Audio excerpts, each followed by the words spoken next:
Fallout Equestria, Project Horizons Chapter 50. Selfishness. I am going for a hooficure, and that is that.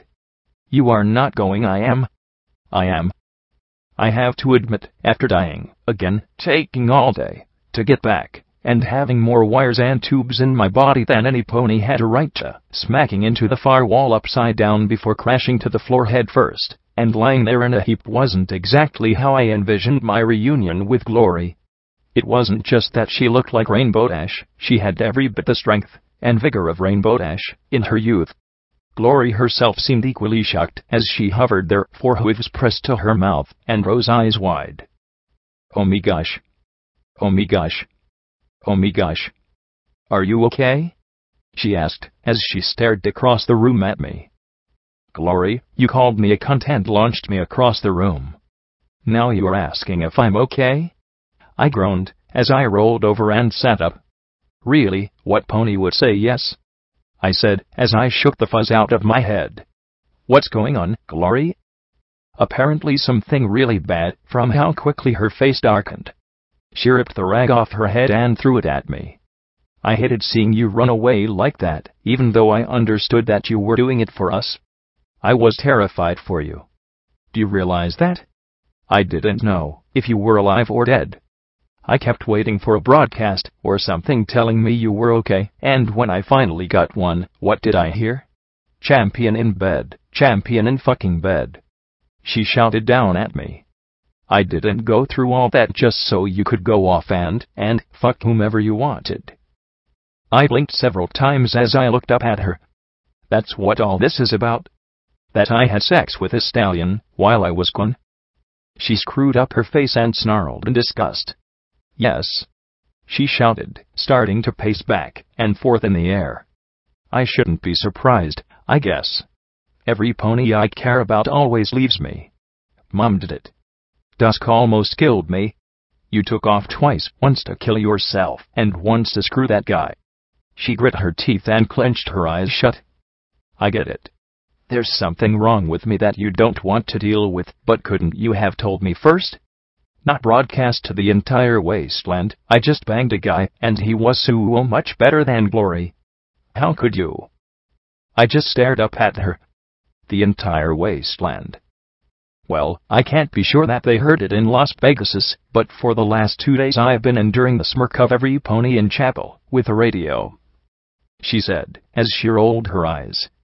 For all I know, my father heard that broadcast. She groaned, as she covered her face in her hooves. My life is even more over than it was. I should just turn myself over to the Enclave. Here I am, please try me for treason again, and then shoot me so I don't have to listen to all the innuendo and snickers, she said in a hysterical, sing-song voice. I sighed, and pulled myself to my hooves. Glory, I didn't do what I did with Stygius for the sex. Then I gave a small smile as I rolled my eyes a little. Okay, maybe a little. It was pretty good. But I think her throw must have given me brain damage, more than just the tumors, and like 5 little ponies in my head covered their faces all at once, and I heard the goddess chuckle darkly. Glory's eyes popped wide, as if I'd been the one to throw her. Pretty good. Pretty good. Blackjack, I am going to spay you, she shrieked, and then she was on me, kicking and stomping me with her hooves. If she'd been the old Glory, this would have been cute. The new Glory had some serious power behind those kicks. She pummeled me good and hard, and I raised my metal legs and tried to protect my head and midriff. I remembered how Golden Blood had broken Fluttershy's heart calling out the wrong name when they'd been together. At the time, I thought it had just been Fluttershy being oversensitive. It never really occurred to me that sex might be a serious matter like that. I knew love was serious. Abuse was serious. Rape and coercion for sex were serious. But sex itself was just a means to an orgasm. Glory, it was now becoming very clear, definitely did not have the same opinion. Then again, though, I was her first mare and serious partner. This was the first time any pony had really fucked up a relationship with her, and she was pissed. And while old Glory would have probably beaten me up with big words, new Glory was expressing herself far more directly. I tried to get a word out as she sobbed and raged and stomped me with all 4 hoofs at once. Then I heard Scotchape yell, "Hey, Blackjack! How many times did you have sex with my mom?" I blinked and looked over at the door, where P21 stood with Scotchape beside him. Glory just blinked and stared at the filly, as if processing the question was breaking something in her head. Now is really not the time to be reminiscing about Staple 99, Scotch, I called out.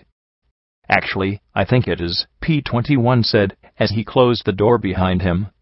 Glory stared at him, her pupils contracting as her rainbow mane seemed to frizz in growing stress.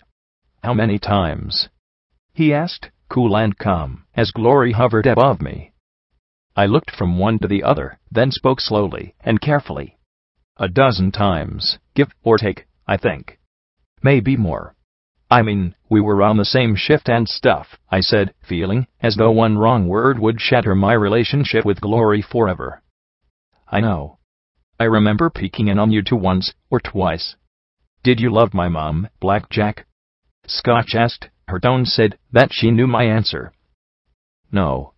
I mean, she was nice, but," I trailed off, not wanted to offend. "And did you have sex with Daisy and Marmalade?" P21 asked, making me feel oddly embarrassed. "Yeah. Like I said, we were on the same shift." I looked at the confused Glory and gave a sheepish little shrug. "Usually with Marm, though. Daisy was always way too rough. Marm had always been a good lick. If it hadn't been for Daisy, who knows what could have been. In fact, Blackjack, can you count how many ponies you've been with in 99? Scotchape asked firmly. Glory backed off and sat down, looking at me as if she'd never seen me before. I hesitated, counting them up. 20 or so. I mean, I wasn't like Pallet, I said defensively, and glanced at Glory. I mean, she was rutting any second she could. I'd hoped for a smile, but instead I got a wary look. Not counting males. P21 threw in, pushing back his wide-brimmed black hat to look at me skeptically. Oh, right. Probably about 20 or so of them, too, I said with a growing blush at how the cyan Pegasus stared. P21 himself showed no animosity, despite the fact he'd been one of that number at least once, and maybe other times too. I just didn't keep males straight in 99. 1 a month for 6 or 7 years, yeah. I had 3 or so myself, Scotchape said firmly. Glory gaped at the filly, her final brain fuse completely blown. I couldn't see why. When you were a filly, a little nuzzle and lick was inescapable. It was one of the few fun games to play, seeing if you could do it without people catching you. Did you love any of them? No. Some of them I didn't even like all that much, I said softly as I lowered my eyes. Not like my man's team. Not like how I feel for Glory. P21 took off his hat and, with a freaky bit of earth pony skill, lobbed it so it landed on Scotchape's head. The hat stayed up for just a second, then swallowed the top half of her noggin. He approached Glory and gently touched her shoulder, making the Pegasus jump. This is what we've been trying to explain to you, Glory. When we said sex doesn't matter, we didn't mean love. Mares in 99 had sex with lots of different mares. Kids did. Adults did. As long as it wasn't forced, abusive, incestuous, or disruptive, sure. For a lot of mares it was all they had to look forward to. But it wasn't love. BJ didn't do what she did with that guy because she loved him and stopped loving you. She did it because she needed to. Glory looked at him, then at me lying there, my new legs already dinged up from her blows. I can't, oh. She snapped her wings, flying up to the stairs and into her bedroom. That, she was upset about that? I muttered, trying to wrap my head around it. It was crazy to be upset about sex. That was like being upset because some pony stole your carrot chips in the cafeteria. It was hard for us to get to, P21 said sympathetically. We tried to explain it, but she was so wound up she just wouldn't listen. And there were plenty of other things. The stress of knowing you were in danger, but she was stuck here caring for us. The frustration of not being with you. I think these last 4 days were hardest on her. You were screaming, puking, and pooping yourself for 2 whole days, Daddy, Scotch Tape said as she pulled the hat off her head and held it in her hooves. Yeah, but that was just physical, he said dismissively. Glory's trials have been of the heart, and that's always harder. The body can endure anything if the heart is at peace. He caught Scotch Tape's uneasy furrowing of her brows. What? I know you're trying hard to do the father thing, Dad, but could you be a little less, pithy? Scotch asked with a crooked little smile. You don't have to sound all wise all the time. She set the wide-brimmed black hat back on his head, and he returned her smile. Right. Sorry. New to this, he said awkwardly before looking at me and continuing. She's also afraid of turning into Rainbow Dash. I'd forgotten about that. Is she? Turning into Rainbow Dash, I asked in worry. He shook his head. Lacune doesn't think so. It's more likely it's all in her head, but that makes it worse. Lacune checked her memory, and didn't find any magical thought stuffed in there. Just her own fear. I dragged myself to my hooves and started up the stairs. I need to talk to her. I have to make it right with her. Nothing else matters till things are right with her again. P21 looked on in worry. It may not be possible to make things right, Blackjack. She may never be with you again, like that. I snorted, more in disgust with myself than him. I don't care about that. I care that she's hurt and upset, I said back down the stairs at the pair. I am not going to let her, and I end like Fluttershy and Golden Blood. If I couldn't be trusted with her heart, then at least I try to be worthy of her friendship. Somehow. I reached her bedroom. She'd left the door open a crack, and I could hear her sobbing within. I pushed the door open and saw her sitting on the bed, facing away from the door with her head bowed. Slowly I walked around the bed, trying to think of what to say at a time like this. I sat beside her, but she turned away from me. This was stupid. We just sat there together, staring at our hooves. One of us had to say something, but words just weren't coming out right. As in, not at all. I kept running ideas through my head: apologize, say I was sorry, kiss her, or leave her alone. None seemed particularly adequate, appropriate, or helpful. Glory couldn't even bring herself to look at me, let alone talk. I felt a hole opening up deeper and deeper inside me.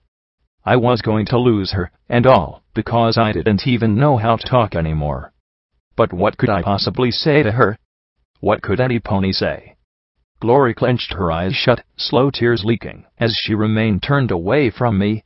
Slowly, with a numb sensation throughout my entire body, I made my way back out of the room. I couldn't stay with her, couldn't bear to go back downstairs, either. Instead, I returned to my room, not bothering to close either door. Sitting on the bed, I damned myself again. Then my eyes fell on the contrabass in the corner.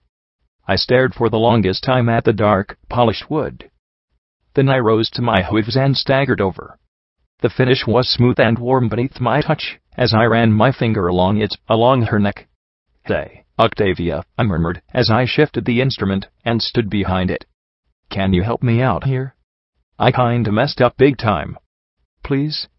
I hurt the pony I love.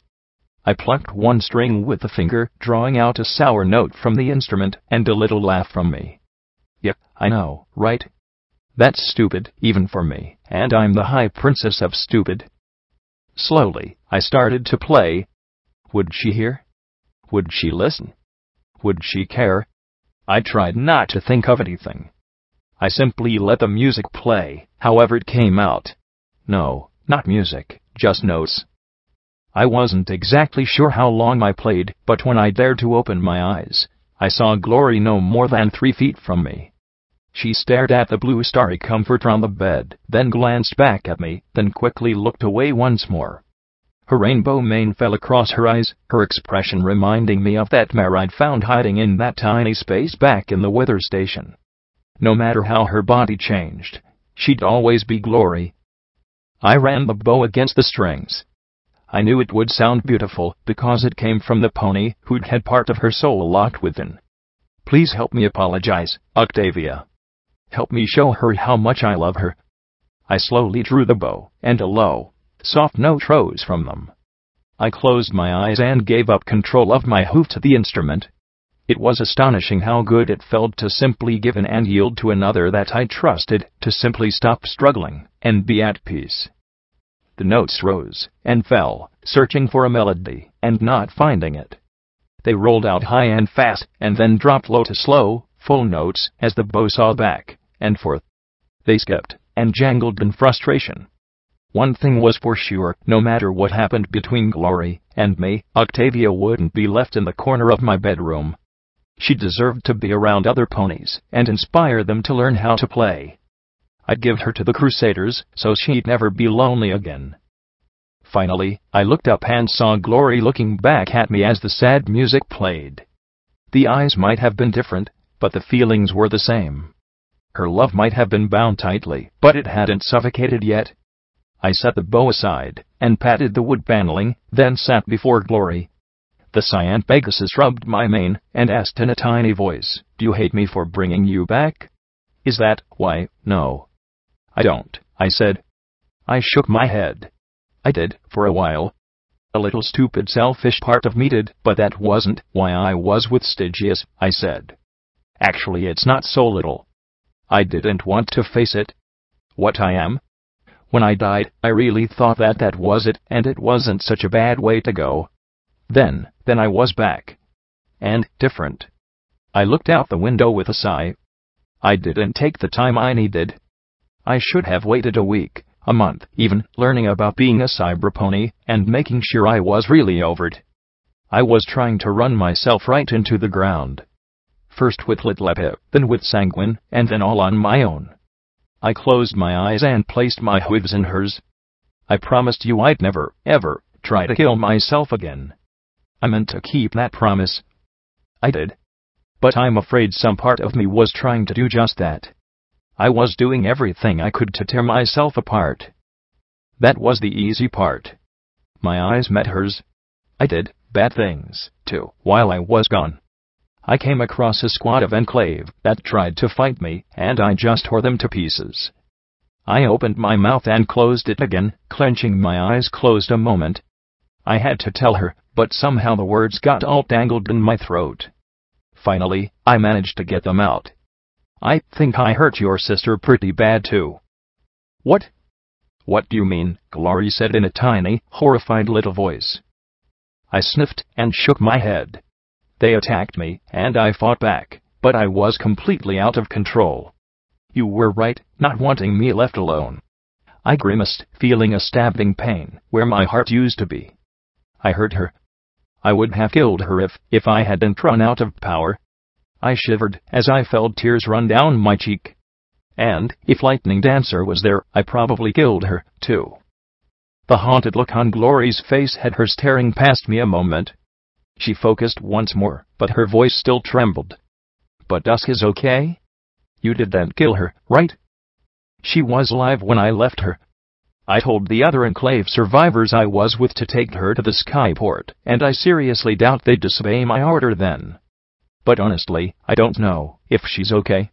Glory started to tremble as she curled up and hugged herself. I couldn't blame her. Like this, she couldn't even go to the Skyport and find out. I tried to touch her, but she smacked my hoof away and curled up even tighter. I just sat there, staring at my stupid metal fingers. I could still see them clutching Dusk's head and slowly crushing and twisting. She'd leave now. Hurting her was bad enough, inexcusable enough. But her family, too? I bowed my head, waiting for her to leave. "You were right. I should have stayed with you.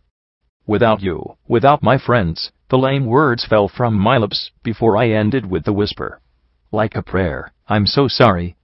I heard her start to move and clenched my eyes shut, not bearing to see her go. But she didn't. And when I chanced to glance, she wore a pained expression as she looked at the floor. Something else happened, didn't it? How would you know? A tiny, mirthless smile appeared on her lips. I didn't. But I've learned by now that, no matter how bad I think things might be, I ought to double it when you're involved. She took a slow breath, as if bracing herself. What else happened? she asked, as she put her hoof on mine. She didn't forgive me. Didn't excuse me. But she didn't leave, either. I took several ragged breaths, fighting off the urge to sob as I stared at her hoofs, feeling her tremble. I wish it ended there. I was attacked again, Harbingers, and then I came across some scavengers. I thought they were with the Harbingers. I killed two, crippled a filly, thought I killed her, actually. Almost did. Glory didn't say anything.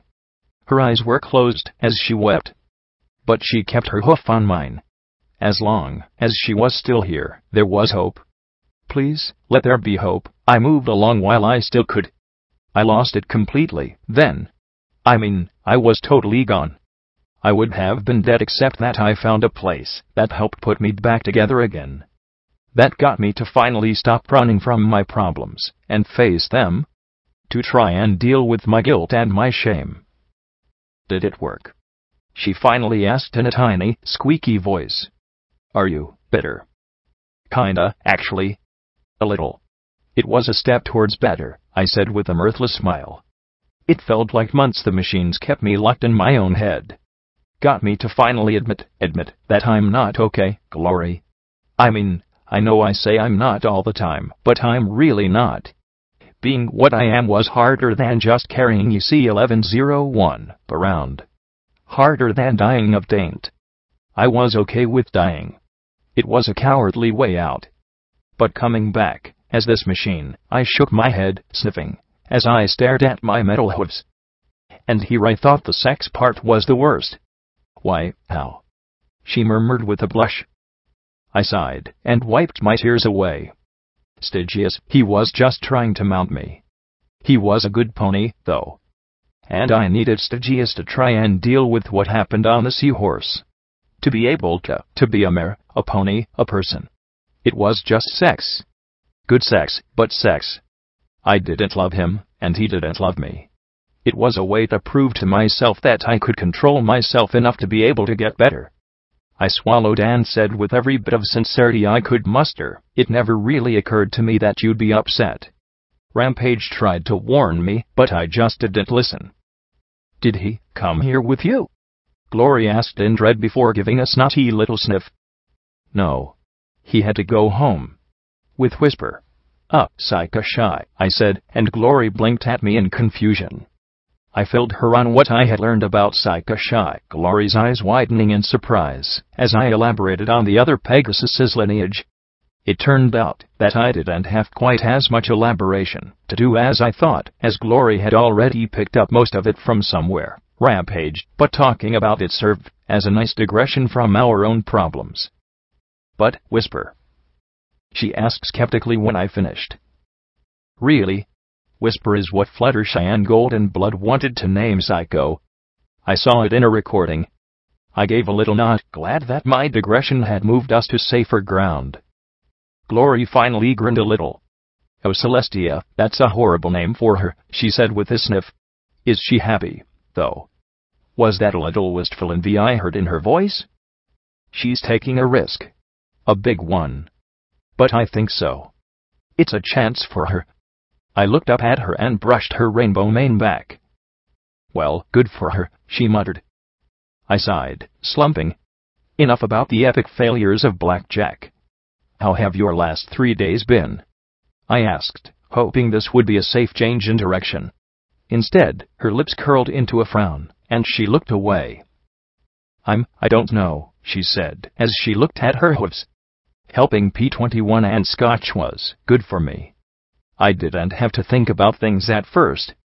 But by yesterday, she grit her teeth and shook her head.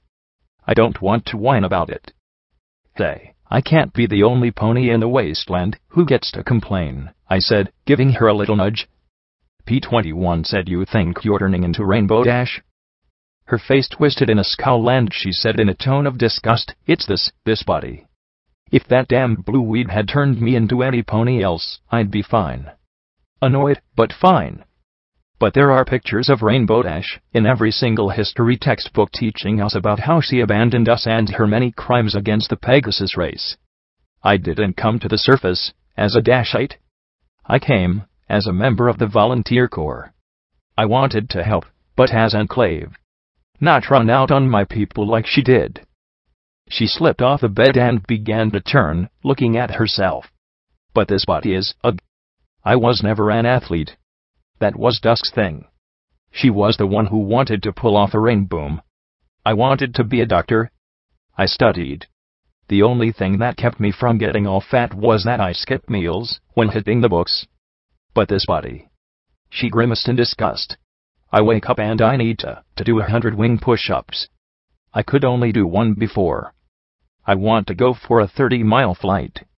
I sit here and feel twitchy. I planned on shoving you, not throwing you clear across the room. She rubbed her face and shook her head. Everything about this body says it's not me. I can relate, I said as popped out my fingers and wiggled them at her. She gave a ghost of a smile. Yeah. I guess I know better how you feel. She rubbed her face with a wing. I don't know, I sometimes feel like I'm losing myself. Like I really am turning into Rainbow Dash. Lacune says it's all in my head, but the joke changed my body. What if it changed my brain, too? She shook her head hard and sighed.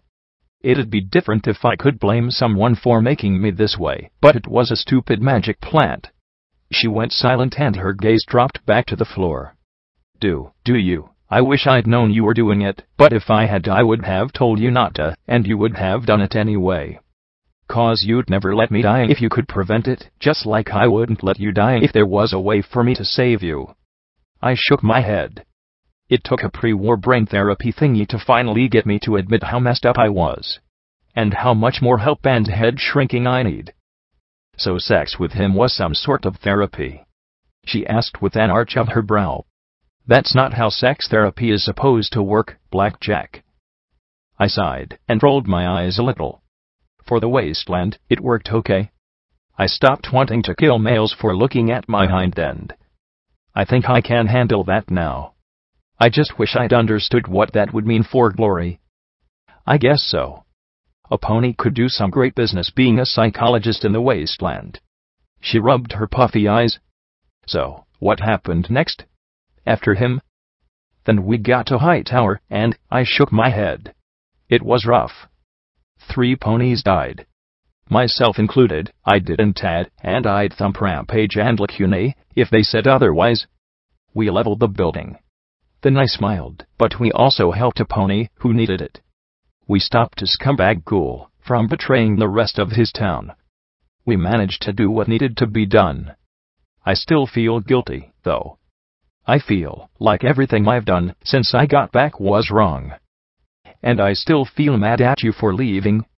I know I said I was okay with it, but really, 10 minutes after you left, I wanted to chase after you.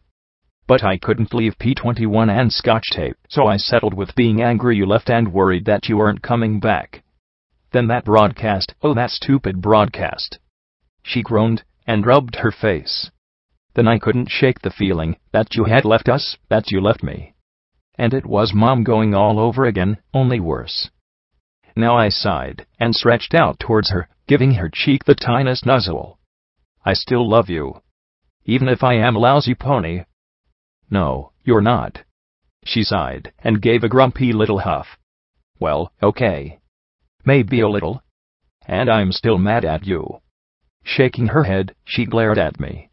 I mean, Blackjack, part of me wants to hug you, part wants to kill you, and part wants to run for the hills and never look back. You hurt my sister. To be fair, she and the rest of her team were trying to kill me, I said quickly, and I didn't know it was her at the time. She still frowned, troubled. I won't blame you if you do any of those. Even if I prefer the first option. Oh no. No sweet talking, Blackjack. You are still in big trouble. I'm still really angry at you, she huffed. Still, I smiled at her. Glory, who'd had her QT mark burned off both her flanks, and barely said 3 cross words, was angry. Well, you could always just spank me till you feel better, and I wise up, I said in a casual, joking tone. Oddly, it made her ears stand straight up and her eyes widen. Then she started to blush hard. What? Nothing. She said quickly, but she sure wasn't acting like it was nothing. She met my eyes and went even redder. She pressed her hooves to her mouth, as if physically silencing herself. I just looked at her with a cocked brow. She pulled away, walking to one of the windows. "Look, can we just drop it for now? I need to think and try to decide what I'm going to do." She sighed and looked back at me. "So, what else happened?" I told her everything, with the exceptions of me dying again and trying to pull myself together yesterday, and the goddess in my brain. From what I learned about Golden Blood to some being in my dreams to Hightower and EC-1101 to Project Eternity to getting fixed up. She listened, a little distracted, but I couldn't blame her for that. She gasped at my description of the warden, laughed a little when I told her about Zan, and commiserated when I told her about Graves's and Snips's deaths. When I finished, she looked at me, her expression equally worried and curious. "What are you going to do next?" "I mean, Shadowbolt Tower, I can't think of any way to get there. It's all controlled by the Enclave military. Or are you going to go after the bomb? Go to that Hellhound base? Deal with the Harbingers?" I thought a moment, then rose, and flopped back on the bed. "Nothing. Nothing." She blinked in confusion. "What do you mean, nothing?" "I mean that some ponies died, and I nearly got a whole lot more ponies killed by chasing after EC-1101. I don't care where it wants me to go next, it's not worth more deaths. So for the immediate future, I am going to do nothing." I folded my forelegs behind my head. Metal limbs really didn't make the most comfortable pillows. "I am going to stay here till we work things out. Till P-21 and Scotch Tape are better. Till Rampage can get the help she needs." And then I frowned at the ceiling. "And if the Harbingers show up, I am going to show them exactly what I did at Yellow River. Okay. If dozens of them showed up, I'd have to do something else, but for right now, no. I was going to stay right here, and make sure my friends were taken care of. For a change, it wasn't going to be about me." I trotted downstairs, taking in the chaos. Things were quite a mess. I'd guessed Glory had tried to clean up some while caring for P-21 and Scotch, but it still looked like a hurricane had blown through. There were dirty plates and cans of food all over the kitchen, and some things were stacked in boxes. P-21 and Scotch sat at the kitchen table, with the filly glaring at a sheet of paper, while her lips moved the pencil around to draw on it. P-21 looked up at me with a tired smile, glanced up in the direction of my bedroom, then back at me in concern. "Well?"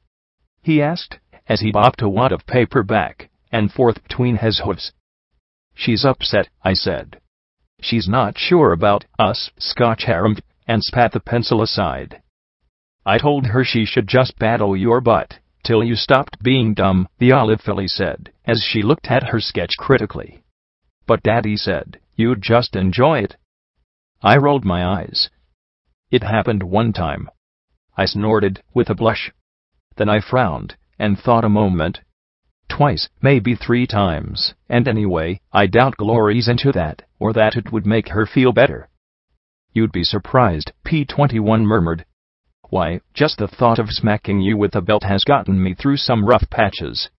Belts, hoofball bats, crowbars, anything to get the message through," he teased with an easy smile. "I don't get why it's such a big deal," Scotch muttered as she looked down at her page. "It's sex. You do it for fun." She made it sound like the most important thing ever. I started to clean up, telekinetically gathering the trash up in a single heap before munching on the empty tin cans. "Waste not, want not. For her it is," P-21 said. "And she has a point. Where sex can lead to kids, you don't want to have family you're not ready to be responsible for. So you keep it special and reserved to ponies you absolutely want to have kids with." He flushed as he looked away. "Being a parent is a serious commitment," he said with a faintly ashamed look on his face. Scotch Tape looked up at him and then back at her papers. "Ugh, this is stupid. It won't work." The filly threw the scrolls away with a flip of her hooves. "I don't know nothing about designing stuff. I was just supposed to fix things." Then she started coughing and hacking, reminding me of another pony with difficulty breathing. Hopefully hers wouldn't last as long as his did. P21 patted her on the back. He still wasn't very good at the whole comforting thing. We decide what we're supposed to do for ourselves now. We're not in stable 99 anymore, he said with a small frown. He looked at me, as if struggling for what he should say next. He was pretty new to this whole daddy thing, and really I couldn't give him much in the way of advice. My own dad had been U8. Then he reached over and pulled the scrolls back. Explain it to me again. I know even less about this stuff than you. Show me why it won't work. Scotch-Ape sighed and glared at the paper.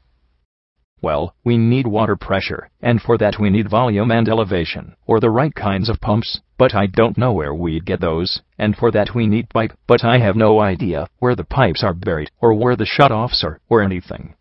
She huffed softly. I can use the storm drain for an outlet, not quite healthy but better than what we have. Besides, any water that flows through the ground is at risk of radiation and taint. Flim and Flam really hadn't done any pony any favors making all that flux and selling it far and wide, I thought, as I crumpled up the waste paper and stuffed it into a bag before tossing it into the living room fireplace for eventual disposal. Flux, the blood of Discord himself, didn't seem like it broke down. Dilute it or bury it, it just stayed around poisoning and poisoning and poisoning. I thought of gardens for the first time in a long time and shook my head. Someday, maybe. Boo bumped my hip, making me jump in surprise, and I saw the stealthy mare had more papers in her mouth. You trying to help me, Boo? I asked, hoping for a nod. Instead she smiled and blinked, setting her things down in my forehoods. 3 fancy buck wrappers, a few pieces of scrap paper, and a rumpled-up pamphlet titled, Surrogacy and You. Where did you get that? Boo just blinked back at me. I supposed it must have come from one of Marigold's old crates. You'll find a way to get the water pressure you need, Scotch, P21 said, as I turned over the Ministry of Peace's pamphlet. Maybe, could you put the water in a barrel, or something on a tall pole? Maybe, Scotch murmured, as she glowered at the page. But it would be tricky to build. And there wouldn't be much rainwater collection area for it to use. You'd have to spread things out over the town. And that would reduce the rainwater available for drinking. Sometimes you have to make compromises, P21 replied. She grunted softly. I pulled open the pamphlet and saw a slightly crumpled Fluttershy smiling back at me. There were pictures of 2 mares holding hooves, one with a slightly swollen belly bump, and a diagram of mare anatomy. Some of the words had smeared beyond legability, but I read what I could. If you are a mare reading this, it is because you are an eligible candidate to receive the unborn foal of a mare unwilling or unable to carry the baby to term. Allow me to thank you personally for your courage in considering this procedure and to offer you a hug of thanks, if you have already agreed. There is nothing more precious to the world than healthy and happy life. Allow me to explain the procedure the MOP has developed so that no pony will have to know the pain of a lost child. Surrogacy is a complex spell process which takes an eligible candidate, prepares her body to carry a foal, and then teleports the baby from one mother to another. As with any tissue transplant, it is vital that the 2 ponies involved be as closely matched as possible to prevent the recipient's body from rejecting the child. Perhaps you are a mother, sister, or daughter of the recipient? Even more distant relatives are still stronger candidates to carry the child successfully than unrelated ponies, for whom there is almost no possibility of success. If your body is not already in its fertile cycle, biological magic will be used to give a little nudge and put your body into that state. I know it's uncomfortable, but it's necessary to prevent shock to the baby and you. Once done, the surrogacy spell will magically teleport the unborn baby from the mother to your own womb. The process will involve some discomfort, particularly if the baby is well developed, but your body should adapt. Please realize that surrogacy is very stressful on the baby, and as such we cannot remove the unborn child a second time. Understand that while you are a surrogate, and may get attached to your infant, the legal rights remain. The rest of the brochure was too obscured for me to read. I frowned, as I looked from it to P21 and Scotch-Ape working at the table. Fluttershy had said that Marigold had been an ideal candidate for the spell, And hadn't she been Twilight's cousin? But no. That wasn't possible. I hadn't been able to open the door and Denpony. I'd failed the test. So, why did I suddenly feel uncomfortable? I sighed and added the pamphlet to the rest of the trash in the fireplace. It wasn't like I had Marigold's entire genetic history with me. Maybe she'd been Rarity's cousin twice removed. Or had some apple in her. Who knew for sure? It could all be one big coincidence. Day, P21. There were a whole bunch of boxes in Marigold's room. Where did they get put? I asked with a little frown. In the basement, closest to the stairs, my blue friend said, as he sat beside his daughter, waving a hoof towards the kitchen and an nondescript wooden door in the corner. Whoa, we had a basement. I trotted over to the basement door and looked down the stairs dropping into the earth. Some pony had carved them from solid rock, and the broad steps curved around to my left. I pressed the light switch, and the bulbs overhead flickered to life. I trotted carefully downwards, feeling a strange sense of déjà vu. Clearly, we weren't the first to put things down here. The amount of stuff crammed in the deep, narrow space astonished me. Old furniture half covered up by sheets. Boxes with bags of ancient clothing. Pieces of worn, manually driven kitchen equipment. It was one thing to think of Star House being around since the war, but as I looked deeper into the space, I had to wonder just how long ago it had been built. Even the walls of the basement were decorated with stars and moons. I checked the boxes closest to the door, and discovered lots of the contents were books of all sorts. Most were books on astronomy, astrology, mythology, and pony history. There had to be a few hundred books just boxed up here. I saw a note on the top of one pile, written in Twilight's familiar script. Dear Marigold, please hold on to these copies from the Hoofington Library. I know that Image is supposed to screen all books for inappropriate material, but I just can't stand to think of any of them being sanitized. I don't know what Rarity is thinking some days. She's grown so cold and distant. I don't know if I should talk to her, my friends, or Celestia, or Luna, or a Golden Blood about it. I just don't know. I want to talk to some pony. I don't know who, but I want to so terribly. What's happening to all my friends? What's happening to me? What's happening to us all? I'm sorry that things didn't work out with you and the space program. We're still going to launch rockets to learn more about the moon, stars, and Equestria, until they turn those into weapons too. I think you did a really brave thing keeping your baby. I want you to know that no matter what happens, I'm going to see to it that you and your baby receive the care you deserve. I'm glad you're in Grand Auntie's cottage. She was always a little naughty, but she loved that house. Please take care of yourself and your baby. I'll try and make her next birthday. Celestia knows I feel like I need something to celebrate. Love, Twilight Sparkle. P.S. Did you know Cadence had another foal? Every pony's having babies except me and my friends. I'm getting a little jealous. I looked at the signature, precise and elegant with swooping cursive letters. The script showed all the care of someone who loved the written word. Twilight had wanted a child. She'd been a ministry mare, but while all her devotion was focused on ministry, there was no denying she'd been a mare too. She'd been together with Big Mac, but had Golden Blood removed him from her memory. Had this been written before or after Gardens had been completed? I could have screamed in frustration. Instead, I folded the letter and put it back. I wasn't going to let it get me mad. Nope. Not going to pay any attention to nagging questions. Especially when it came to my own lineage. After dying, again, and what I'd experienced in Happy Horn, I put the shame I felt welling up in me on trial. What would it matter if Twilight were my ancestor? Okay, I wasn't nearly as smart as she was, but Twilight hadn't been perfect either. Not after what I'd seen in Hippocratic research. She might have been the most accomplished magic user of all time, but she was still a mare. She made mistakes. Back in Denpony, I craved normalcy and resented the transformation Glory had put me through. Now I was a twice-resurrected cyberpony with a goddess in my head. All I needed were wings, and I'd be a cyber-zombie alicorn. Ministry Mare Descendancy would be a step towards normal. No. Glory forgiving me would be a step towards normal. Sweet Celestia, Blackjack, when you screw up you really screw up. Dealer, I said softly as Boo flopped into a half-empty box. I looked around the dim space. I don't know if you can hear me, but I'd like to talk, if we could. The pale blank sat up with a crinkly astronomy magazine atop her head, like a hat. Nothing. I wanted to feel something. A tension or tightening in my chest. A closing of my throat. Instead, all within me was calm and regulated. I don't know what to do about Glory. How do I make it up to her? How can I make it right? I knelt beside the box and gently lifted the magazine from atop Boo's mane.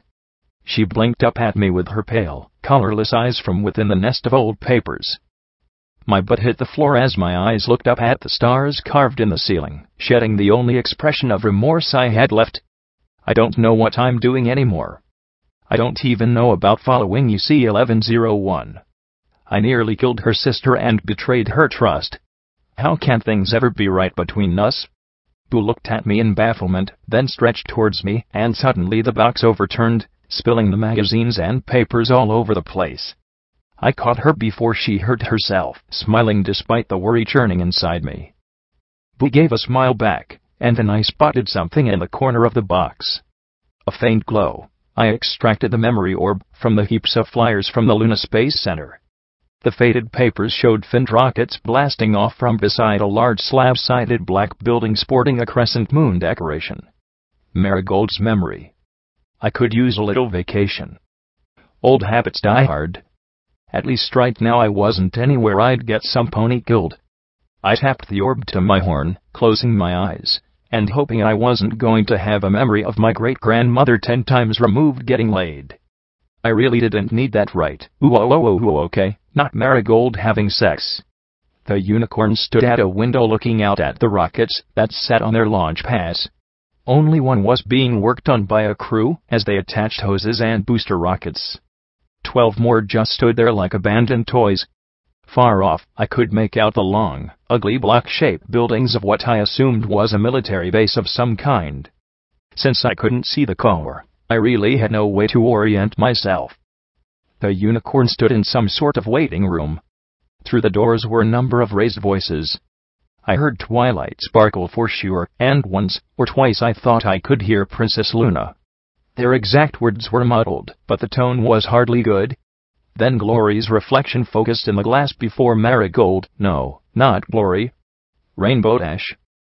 The cyan Pegasus appeared a bit older than Glory, and the tips of her mane had started turning a lighter shade of each rainbow color. There were crow's feet in the corners of her eyes. She was tough, but tired. Hey. Don't worry about it. I'm sure they'll restart the program. As she waved her hoof dismissively, I saw a sleek black Delta pip buck attached to her left forehoof. I wish I had your confidence, Marigold murmured softly as she looked back at the rocket. Only one launch a month, if at all. This place was supposed to have 10 times that. It was supposed to be a way towards a new future. Now it's just a target for the zebras. Rainbow Dash sighed and said ruefully, "Yep, the stripes really do like taking shots at this place. Don't worry, though. They'd have to hit this place a lot harder than they have to get through my air defense team." The Pegasus gave a little grin. It's the Hoofington defense all over again, only instead of them wasting their time and weapons on the city, they waste them shooting at this place. Wonderful, Marigold said lightly. I'd be fine with that if we actually had a space program somewhere else. Anywhere. Marigold said with an aggravated snort. If it wasn't for the OIA sending up occasional missiles, they'd probably just let the zebra level this place. She sighed, and bowed her head. I don't even know why Twilight asked me to come. They haven't called me in for questions, or anything. Because you're the only pony who's ever walked on the moon, well, except for Luna. Even I haven't done that, Rainbow Dash said, giving my flank a nudge. Relax. All the ministries want the space program resumed. Only the pencil pushers keep whining about costs. Then Rainbow Dash frowned a little. Okay. So maybe Rarity and Pinkie Pie just want those I Spy satellite things in orbit. It's still a reason to go up there, right? Who is some pony talking about me? Squealed an enthusiastic voice as Pinkie Pie appeared from. Actually, I wasn't sure where she came from. The pink mare was, like her friend, definitely showing signs of wear and tear. She threw her forelegs around Rainbow Dash and hugged. Isn't this just great? And soon we're going to be meeting Rarity and Applejack and Spiky Wikey. It's just like old times. But from the strain in Pinkie's grin and the sickly look on Rainbow Dash's face, this wasn't anything but like old times. Rainbow Dash mustered an honest smile as she extracted herself from Pinkie Pie's embrace. Yeah. I can't wait to show you what Rarity's been cooking up for me. It's going to be so awesome. Cooking. Oh, Dashi. If you needed cooking done, you should have talked to me. The pink mare adopted a hurt little pout. It's been so long since we've been together. I really need to show you some of my latest little surprises. Angel's been helping me with them. Looking a little wary, the cyan Pegasus leaned away from the pink mare. Yeah, I keep wanting to see you, but between the fighting, my own projects, and Golden Blood scheduling, I never get to. Rainbow Dash was cut off as Pinkie Pie scowled and looked away. The change was so abrupt that it was frightening. Then, almost as quickly, it disappeared, and the pink mare smiled at Marigold. Say, excuse us for a teeny-weeny second, will you? And coiling her poofy tail around Rainbow's throat, Pinkie Pie all but dragged her from the room. Marigold sighed and looked towards the closed doors and the continued shouting behind them. She stood there for several more minutes as a familiar pressure built in her bladder. Finally, she turned and left the room, trotting down the hall. The massive building was surprisingly tight inside and reminded me of Hoofington Memorial, with its dim halls and almost empty rooms. Marigold found a bathroom and did her business. Then, as she started back, she heard Rainbow Dash blurt, "Pinkie Pie, that's crazy. There's no way in heck that Golden Blood is a traitor." Marigold froze in place, then backed towards a door that was open a crack. The office had been stripped of all its former accoutrements save the large desk and terminal. Pinkie Pie was typing at it, the green glow of the monitor giving her eyes an almost possessed look. It's the only explanation, Dashi. Look, some pony is passing zippy top-secret information to the enemy. The mega spells could have only been leaked by some pony with Ministry Mare-level clearance. So either Luna gave the zebras mega spells to make things more challenging, or Golden Blood did. Look, Pinkie, I know you don't like Golden Blood, but you can't just accuse. Rainbow Dash began before getting an angry glare from her friend. I remember thank you, Pinkie Pie said as she typed some more. Look, Dashi, Golden Blood is up to no good. I've tracked dozens of little schemes linked to him.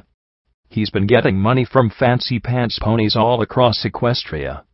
I've got evidence that Hippocratic research is just a front for the OI. They had basic weaponized mega spells before Luna gave the orders at Twilight to start working on them. There's evidence the OIA is meddling with Stable Tech and dozens of other businesses. And there's all these other secret projects that might be in the zebra's hoofs. This is more than just my pinky sense. He's guilty. Rainbow Dash frowned as she looked at the terminal screen. Okay. And I don't care what Twilight says. Pinkie Pie blinked, and then blurted, "You believe me?" "Let's just say it's worth looking into," Rainbow Dash countered with the one smile. Pinkie gave a little squeal and threw her hooves around Rainbow Dash's neck in a fierce embrace. The relief Pinkie Pie showed was more than mere gratitude. Rainbow Dash sighed and gently pushed her away before continuing. "Let's say you're right and Golden Blood really is a traitor. None of this is actual proof. We need some pony to gather evidence that the OIA is passing secrets to the enemy, or working behind Luna's back. Something that Princess Luna can't ignore. Maybe I can't talk to Sapphire, my liaison." Pinkie Pie snorted. "If she's anything like Quartz, she's his. I haven't met a single pony who works for the OIA who wasn't more loyal to him than to the princess." She rubbed her chin. "What we need is some pony who the OIA could use." Rainbow blinked and then slowly grinned. "Not some pony. Some zebra." The pair looked at each other and said in unison, "Zakora." "Wait, who?" Dashi, you're a genius. If we can get Golden Blood to think he can use her, then we can nail him. Pinkie Pie hopped on the ends of her hoofs as she bounced around her embarrassed cyan friend. She sat and rubbed her chin. We'll have to meet with her and work out the specifics. Train her, maybe we can find some way to disgrace her. He loves using people who've been hurt in some way. And once she's in the OI, she can look for anything out of the ordinary. Beyond Golden Blood, Rainbow Dash amended, cutting Pinkie Pie off before she could retort. The Pegasus put her hooves on Pinkie's shoulders to placate her. I agree there is something really rotten in the OI. If it's Golden Blood, well, Luna won't be happy. If it's something else, he needs to be slammed for letting it pass under his nose. Thanks, Dashi, Pinkie Pie said in relief, rubbing her eyes. When I decided to start stopping bad ponies, I didn't know just how bad some of them could be. Don't worry about it, the Pegasus said, and then her pip-buck beeped sharply. She frowned and looked away. Yes? Yes. Do you know I am? Her frown deepened, and then she slumped. Okay.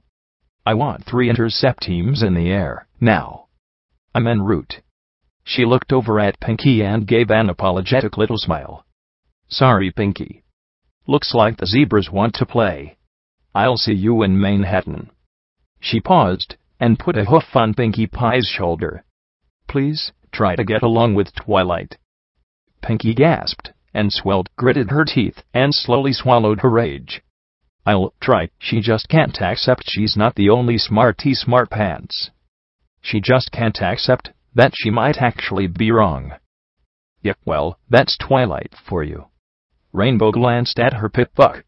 Anyway, we can work out the details at your hub after the meeting with Rarity. Got to fly? Yes, you do, Dashi, Pinkie said with a small, sad little smile.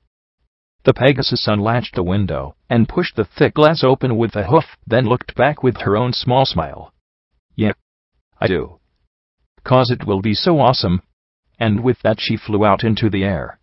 Pinkie pushed the window shut with a tired, frayed little smile. Then she paused, her ears flopping back and forth. A second later she sniffled and wrinkled her nose. Finally she hopped twice. Then she snapped around and looked right at me. Her bright blue eyes flattened as she stared into Marigold's. Oh? Some pony's been bad, she said as her lips curled in a grin that spread wider and wider as she advanced. Didn't any pony teach you it's naughty to spy on other ponies? Marigold turned and ran for her life, hard hammering. I just have to find some pony, she gasped to herself as she ran down the empty halls and past the offices. She stopped at a T and looked left and right, glancing behind herself before darting down to the right. Pinkie Pie wasn't running after her, though. She simply bounced along behind on her 4 hooves. She didn't seem to cover all that much ground. But every time Marigold looked back, the grinning pink mare grew closer and closer. Marigold burst through an access door into a work area. All the terminals were dark, the desks scattered with abandoned litter and dust. She raced across the room, not daring to glance behind herself anymore. Then there was a flash of pink mane in the doorway ahead of her. Marigold dove to the side, racing along towards another exit. A silhouette of a signature poofy mane appeared in the frosted glass window pane. Marigold ducked beneath the workstation and spotted a few empty glass orbs. Hey, here's Pinkie Pie, the mare called out as the unicorn lifted an orb to her horn. Hey, here's Pinkie Pie, the mare called again, her voice echoing in the cavernous space as Marigold's horn flashed. Then, nothing. The orb began to glow with swirling light as she filled it with her memory. Hey, here's Pinkie Pie, the voice sounded out again, now growing more distant. The mare relaxed a moment, breathing a sigh of relief. Then 2 hooves wrapped around Marigold and yanked tight as the mare shrieked, "Here I am!" And then everything fell into darkness once more. Oh, I shook my head hard as the memory orb ended. I wondered if Pinkie had extracted the memory from Marigold, or if Marigold had gotten the memory out and somehow it had gotten into the box down here. I sat down and rubbed my temples with my cool metal hooves. Pinkie Pie had suspected Golden Blood. It gave my sense of right and wrong a little corrective lurch. He'd seemed so slick and manipulative. Well, really, how could any pony pull off what he had without some pony catching him? Who was the zebra they'd mentioned, though? Zecora. It sounded like a zebra-ish name, sure enough. I wished I had some pony I could ask to. Then I blinked and laughed softly. Not some pony. I opened the little panel on my leg and began to type. Then I leaned back against a worn box and said, "Tin pony to Watcher. Come in, Watcher. Over." There was no response for several seconds. Almost a minute. Then Watcher's synthetic voice crackled from my pip-buck. "Tin pony, go into your broadcast menu, look for a little tab marked encryption and switch it on." Funny how much annoyance one could get into that artificial voice. I did, as he said, and a second later, "Thanks, Blackjack. Unlike someone I know, I'd rather not transmit to every receiver in Equestria." "Oh, come on, it's not that bad," I said with a roll of my eyes. "Champion in bed," Watcher said at once, making me flush. "Okay, so maybe it was that bad," I muttered. "Just a little," Watcher said, then asked, "Let me guess, Glory's not taking it so well." "Pretty much," I said with a sigh. "I really screwed things up."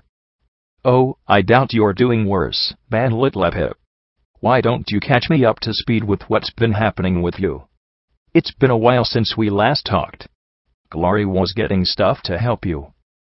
I settled back and sighed. "Okay. You'll probably want to get some paper for notes, though." I took a deep breath. So, it all started with the first time I died, and then she threw me across the room and into the wall.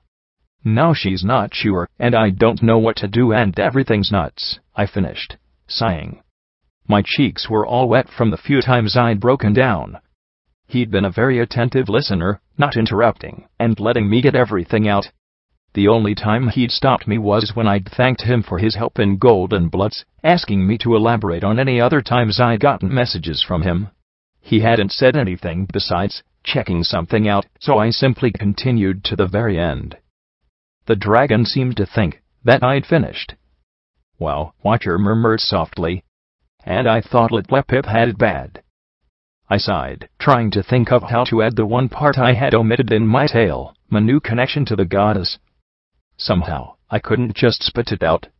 It shouldn't have been too hard, but I just couldn't speak the words. At his comment about little Pip, though, I dropped it. He didn't need to hear any more of my whining. Really, I was starting to respect her even more than the stable dweller. She probably has it worse," I said with a chuckle. "How's she doing, anyway?" I remembered what Homage had shown me. "Is she, okay?" He seemed to guess my line of thought. "I still think she's fighting the good fight." Arba was ugly, though. Turned out to be a whole town of cannibals. Willing, intentional cannibals, not your virus variety. That gave me the shudders. Raiders eating ponies because they were diseased was one thing, but choosing to eat others. As for right now, I don't know. She's probably outside Canterlot.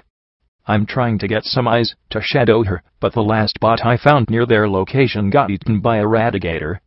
If my guess is right, though, she's probably somewhere around the zebra settlement of Glyphmark. Zebras? I'd almost forgotten. Spike, who was Zecora? Zecora. How are you? Never mind.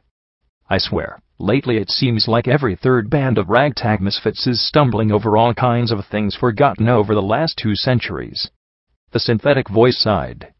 Zecora was a friend of Twilight and the old pony gang. She lived in the ever-free forest and was a bit of a loner till Twilight and the others got her accepted in Ponyville. During the war, though, well, she was arrested for being a spy and traitor. Twilight went all the way to Princess Luna to get her released, but before she could, she was rescued by zebra sympathizers. "Did she ever work for the OI?" I asked, as I looked around, wondering where Boo had gotten to. "I don't think so. I know Golden Blood talked to her once about being a liaison with the zebras early on. One of his back channels. I have no idea if she accepted or not. After she escaped from custody, she disappeared from sight.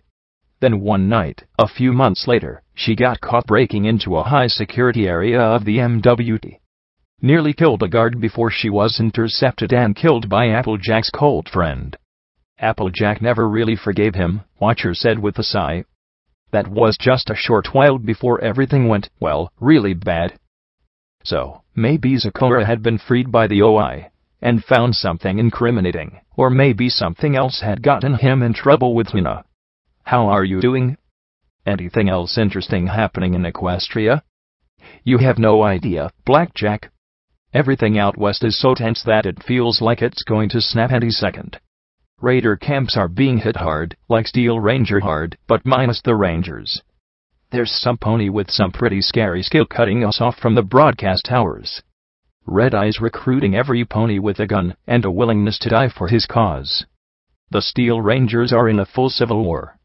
Even the Alicorns have been pulling back closer to Maripony. Suddenly I felt the goddess begin to press on the inside of my mind. I might not have been a real Alicorn, but I had the connection to Unity, and she was trying to take over as hard as she could. I gritted my teeth and gulped, fighting the connection. To no avail. Against my will, I choked out the question, do you know if Lepip is planning anything against the goddess?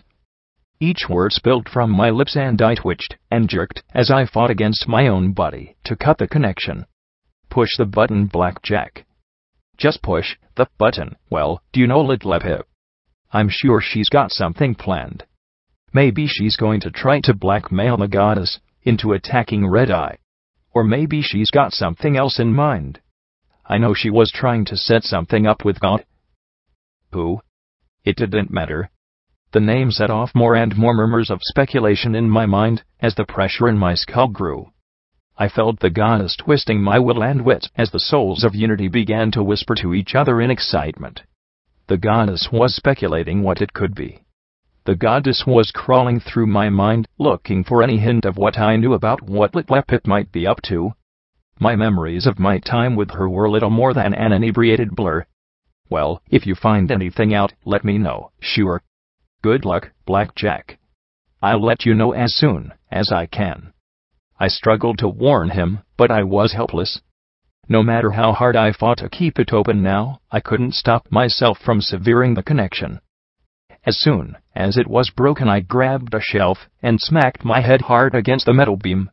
Get out, I yelled, trying to think of how to reconnect with him.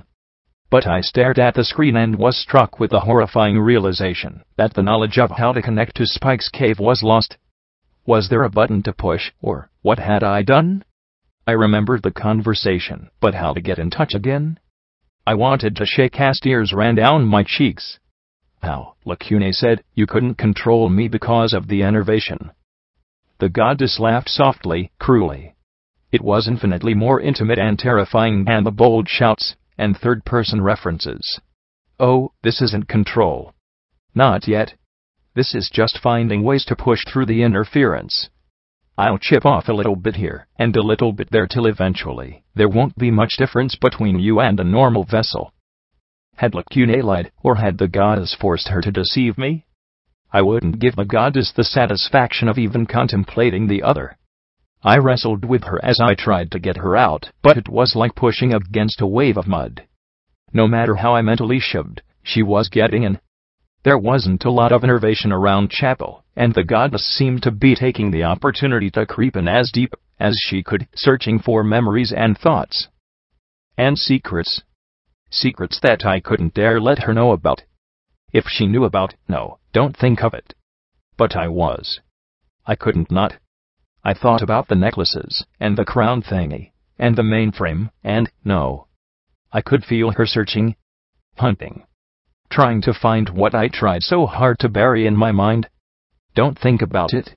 Don't. But I did. I bashed my head against the floor again and again, trying to knock myself out. My augmented body resisted. Worse, it was healing the trauma to my head. If I was going to prevent her from knowing everything, I'd have to remove it the only sure way I knew how. I struggled to levitate out the pistol, feeling tears run down my cheek. My aim struggled. I had to keep her from knowing. I had to I'm sorry, Glory, but if she found out about Gardens of Equestria?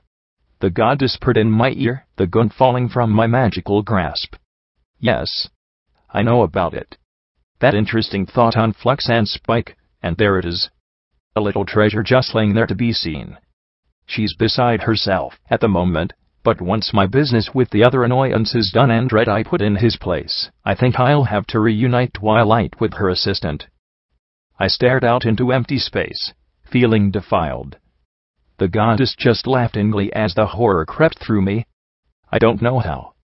I don't know when. But some pony is going to kill you very soon, I whispered aloud, sounding like a prayer. The laughter stopped, but the goddess still chortled in her amusement. Oh, really? I assume you're referring to Litlep? Yes, I'm sure she'll try something heroic at the most inopportune moment. You don't know what, but you have guesses, sneaking something into the base. Unknown allies. Using rarity zebra magic, might have to kill her just to be safe before she gets here. Maybe, by you. There was a yank and for an instant I was filled with an overwhelming urge to kill Litlep, but I barely fought it off, focusing on killing the goddess instead. It seemed to work a little. If you could contact her, you'd suggest using those silver rings against me. We'll just take that. And with another yank, I felt something go. Something about rings and unity.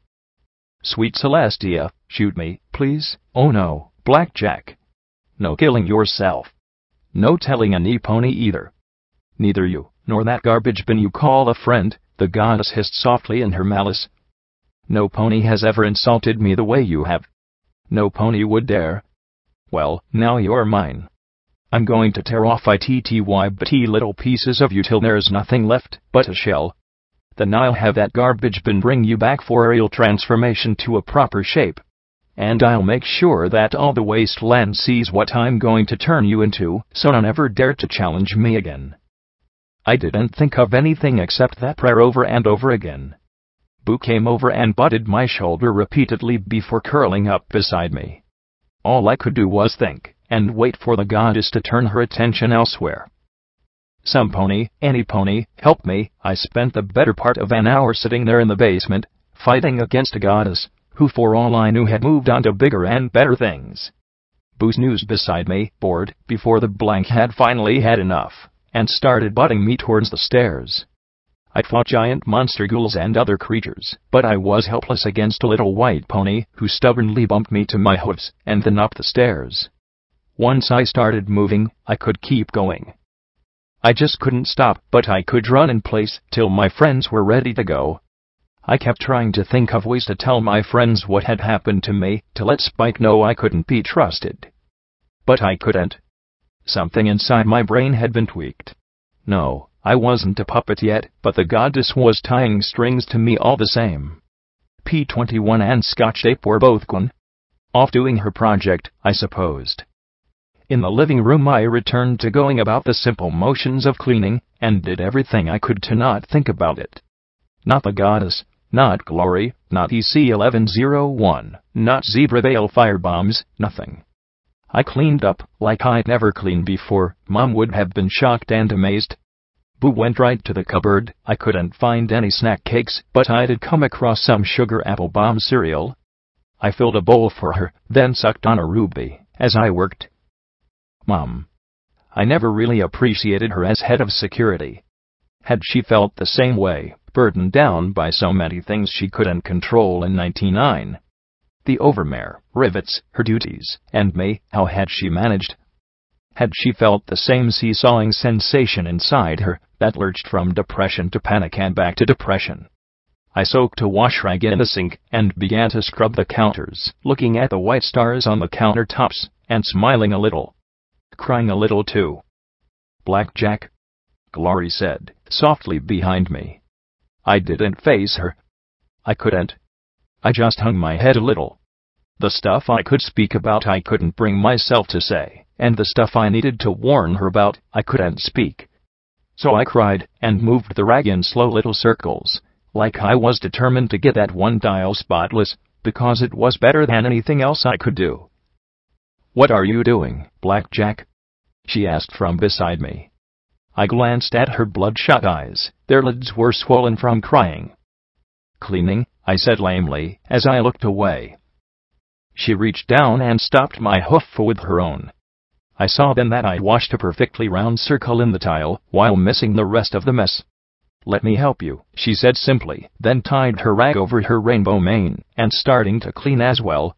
We didn't talk. I could barely breathe. Together, we straightened up every little thing there was to fix, except each other. I wanted to talk, but I didn't. I wanted to tell her what I'd just done, but I couldn't. I wanted her to end me, but she wouldn't. And so finally I struck a match from an old matchbox, and lit the papers in the fireplace. Then her hooves reached around me.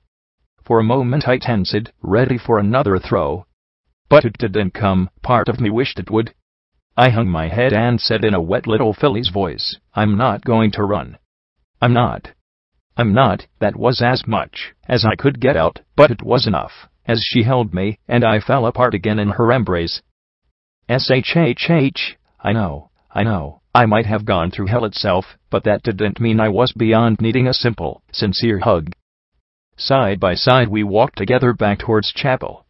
I didn't ask why she'd come back to me. I wasn't even sure if she forgave me for what I'd done. All that mattered was that we were together, even if I was the last person in Equestria any pony should possibly be with. The afternoon weather was the hoof's trademark drizzle. We trotted through the rain towards the budding town below, and I filled Glory in on what had happened to Rampage. Glory was covered up in a blanket to obscure her famous appearance, and pretty soon she resembled a drowned ghost. Boo folded her ears as she trotted behind us, the pale blanket annoyed by the rain dripping inside them. "So, does this mean that P21 is it now?" Glory asked, as the wet grass clung to her in passing.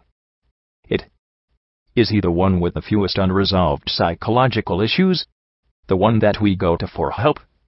she asked with the one smile. "Please say yes. I'd really like some pony else to be mommy for a while." And though she said it, as if joking, I could pick up the sincere tension in her voice. I rubbed my chin. "I don't know. I always thought of Lacune as the shoulder to stomp on," I said wearily, as we walked through the rain. "P21 still needs to get his strength back. Then we can lean on him some more." I glanced at her and gritted my teeth a moment before daring to ask, "What about us?" Glory pulled her wet sheet over her face, so all I could see was her cyan muzzle. "I don't know, Blackjack.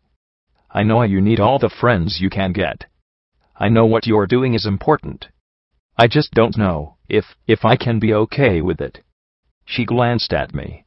"Was Stable 99 really?" I shrugged. "I lived there my whole life, so I have no idea. Ponies not having sex except with one, and only one, partner just seems, well, stupid." I winced as I saw her frown. "Not that it is. Just, that's how it seems. I mean, don't you ever look at a mare and want to do stuff with her?" Glory bit her lower lip a moment, then said softly, "Maybe. There was caprice, there was." I blinked in surprise, and she looked at me, the raindrops running along the edge of the fabric, as she smiled a little. "I thought you hated her." "I envied her, Blackjack. There's a difference."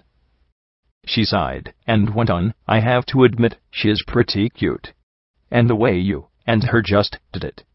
Had fun even when you were total strangers, well, I was a little bit jealous.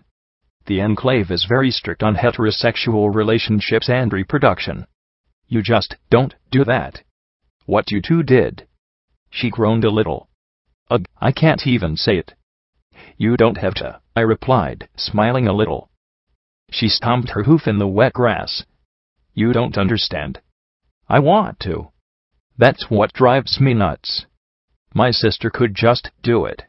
You and Caprice could. So why do I get all hung up on what I want? Why can't I just, she slumped. Just forget about it." I reached over and patted her shoulder. "What do you want, Glory?"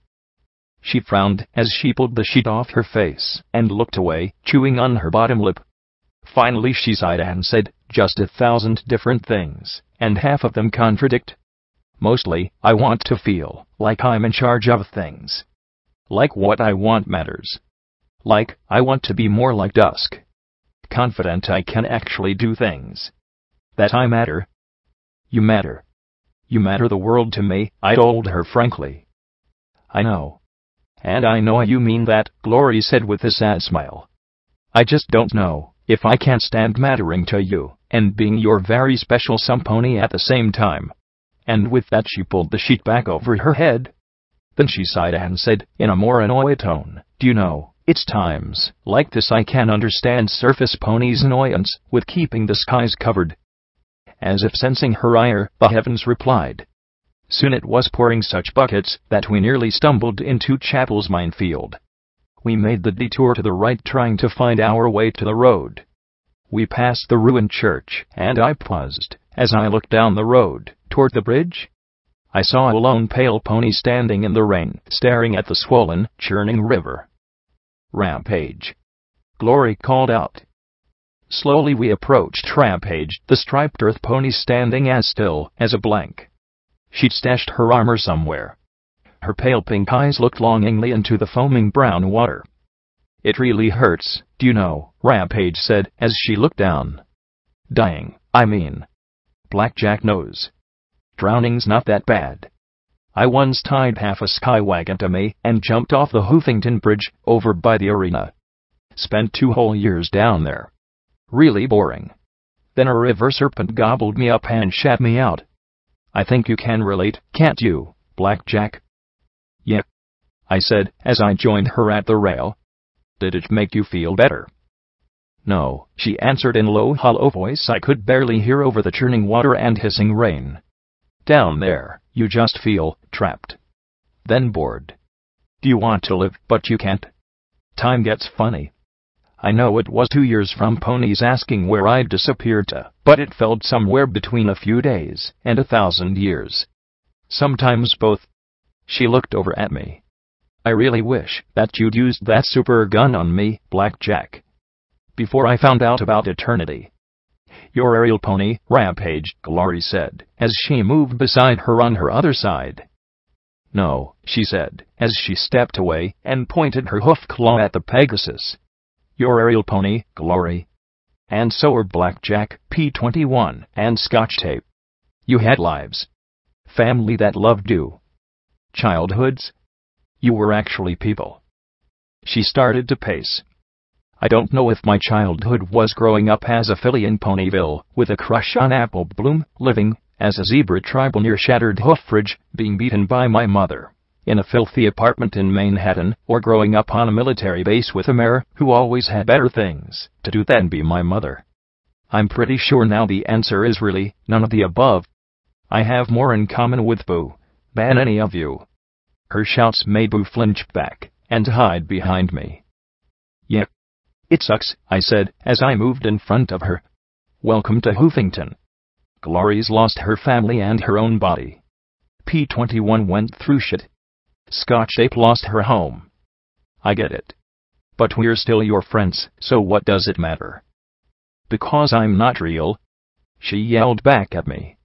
You at least went through things that made you what you are, Blackjack. You caused some of it, chose some of it, and got dealt some of it. She gritted her teeth and pressed her hooves to her head. I'm losing my fucking mind here, Blackjack. I've got a dozen different things I want to do, and I have no idea which one is me. Or if any of them are me. And I just want it to stop. She yelled as she tore away and ran as fast as she could down the bridge towards the car. I cursed, turning to try and catch her. I reached out with my mouth but hard on her tail and was dragged further along behind her. My 4 metal hooves scraped grooves in the cracked asphalt as the razor wire softened between my teeth. Blackjack! Glory cried as she darted around and tackled me from the side mere seconds before Rampage crossed the Mercy, painted across the bridge. The beam flashed once and instantly transformed her into a glowing red statue of herself before she collapsed in a heap. Glory lay atop me in the rain, panting as downpour washed away the muddy gray ashes. Then the talisman flashed, and Rampage's body rebuilt itself into that of a filly. Her skin hadn't even fully reformed before she started crawling towards the car. The beam atop the city gate flashed again, and again she collapsed into a smaller heap. "Stop!" I shouted as she reformed a third time, crawling on her regenerating limbs, her unset flesh sticking and stretching with each step. My magic seized her and pulled her into my grasp like a half-born filly. She thrashed against my embrace as the rain hissed all around me. Finally her striped hide formed, and she shook in my grasp, crying and screaming as she struggled to find annihilation. "Please, Rampage." I did the only thing I could think of. I held her in my hoofs and began to rock.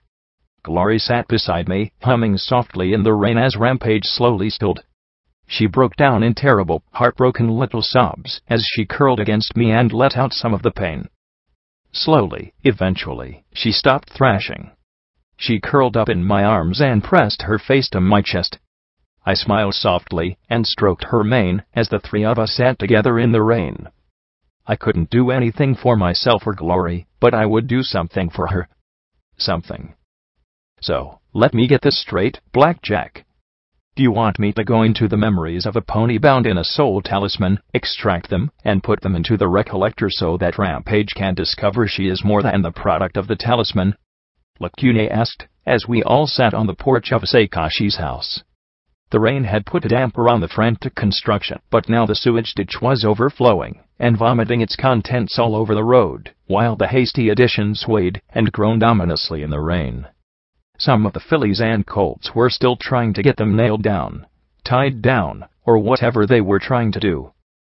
"That's about it," I told the Alicorn, who had found another black dress to hide her wings. I didn't ask where, but I assumed Charity had been involved. Bus-dressed, she avoided most of the angry looks from the work ponies. I supposed when your race is viewed as monsters all across Equestria, it was inevitable that you would get some hard glances by people from elsewhere in the Wasteland. I want you to find a memory, or something, that's from a pony, that's not shoved in that talisman. Lacune knelt, closing her eyes, as if in meditation. "There is a problem with your plan, Blackjack. I can't extract memories." I blinked, frowning a little. "Excuse me? I cannot perform the telepathic magic your plan requires. I am sorry. The goddess refuses to grant me such abilities." Out of spite, I guessed. Rampage and Magina were in the house where the little zebra talked to Milaminette. It seemed to be working. Rampage had gone from sulking and depressed to looking baffled as she tried to follow a tale involving a mouse, 3 fancy buck cakes, and a carton of milk. While I knew the angel was inside the small red striped filly, I hoped she couldn't do anything severe to the zebra filly before we could separate them. "I'm sorry, Blackjack." I frowned and Glory patted my shoulder. "At least you thought of something." 2 workers walked by next to the ditch, and she pulled the sheet further over her features, but they were more focused on getting out of the rain. "No," I said firmly, as I stood up. "It's time I gave back to her. She's been following me for weeks, she's suffered for me, and the only help she wants I can't give her. There was just the question of how. Remember in the collegiate, when I went into your mind to find you?"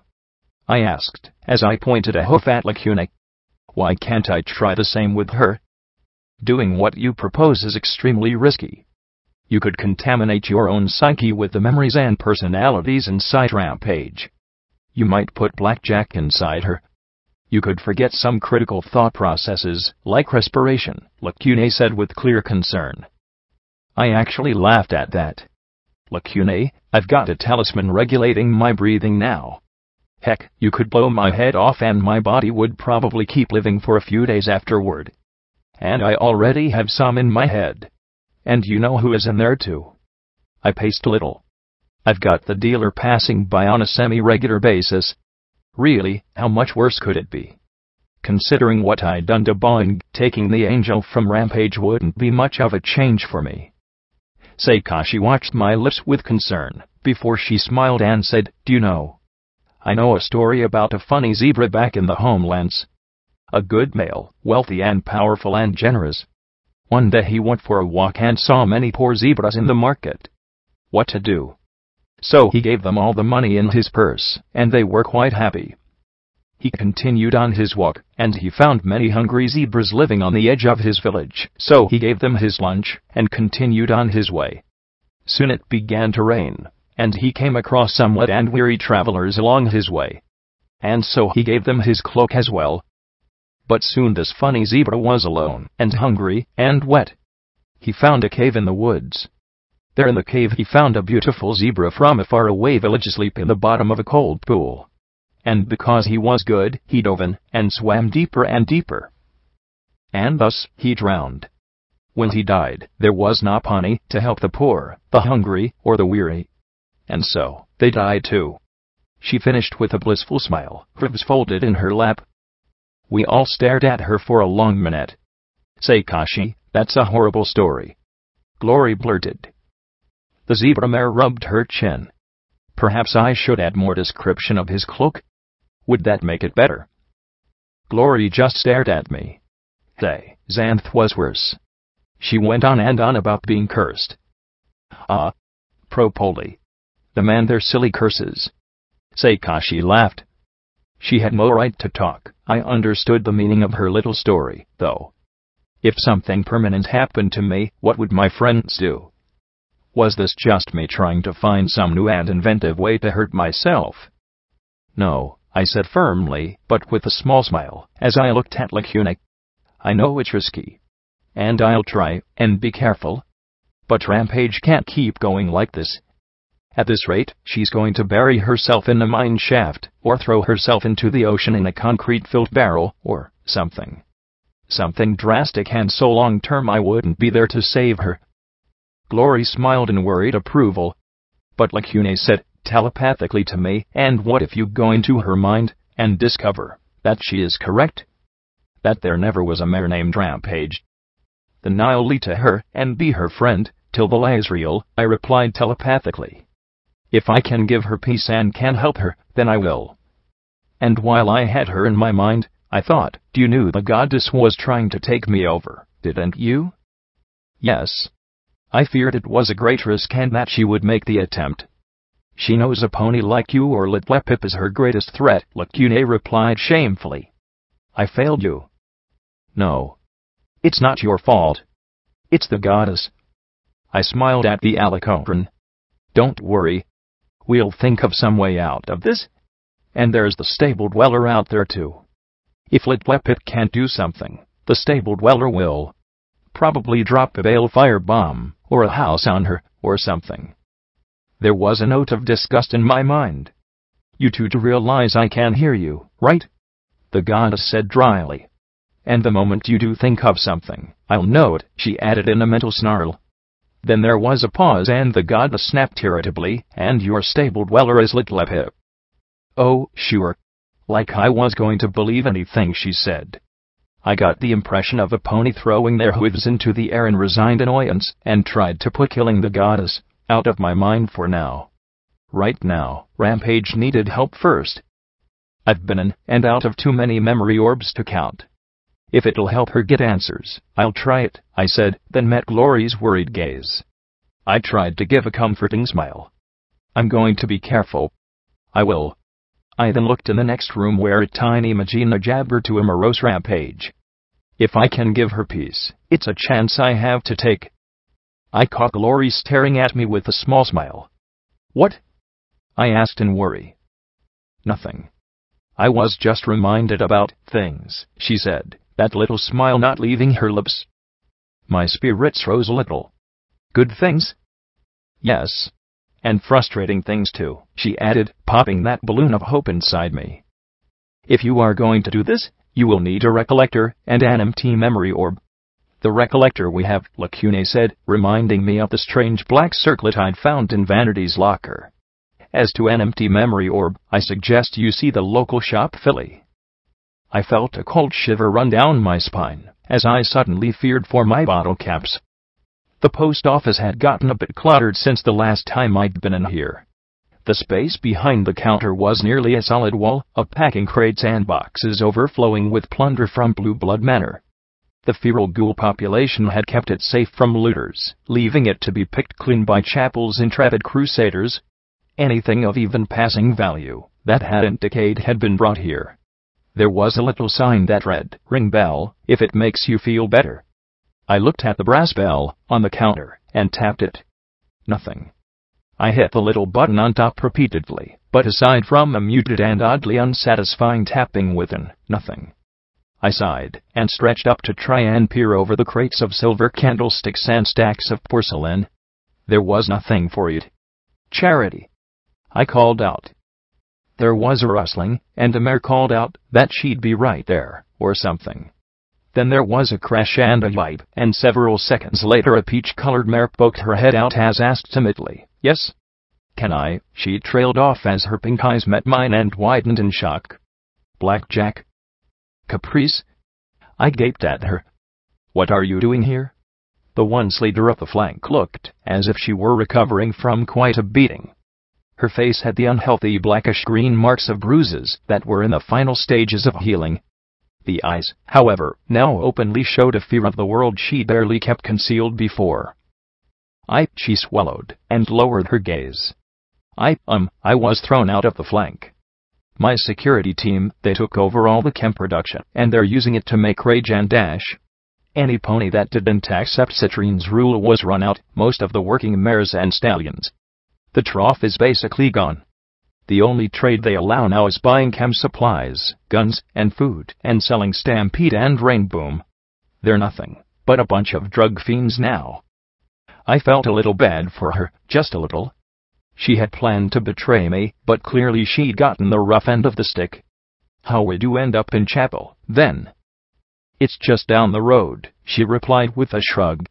"Most of the flank went to go work for the society. The rest scattered. A few came here. They needed help minding the store, so I volunteered." "They?" snapped a filly behind Caprice. There was a smack, and the peach mare jumped with a yipe. "No sexing the customers.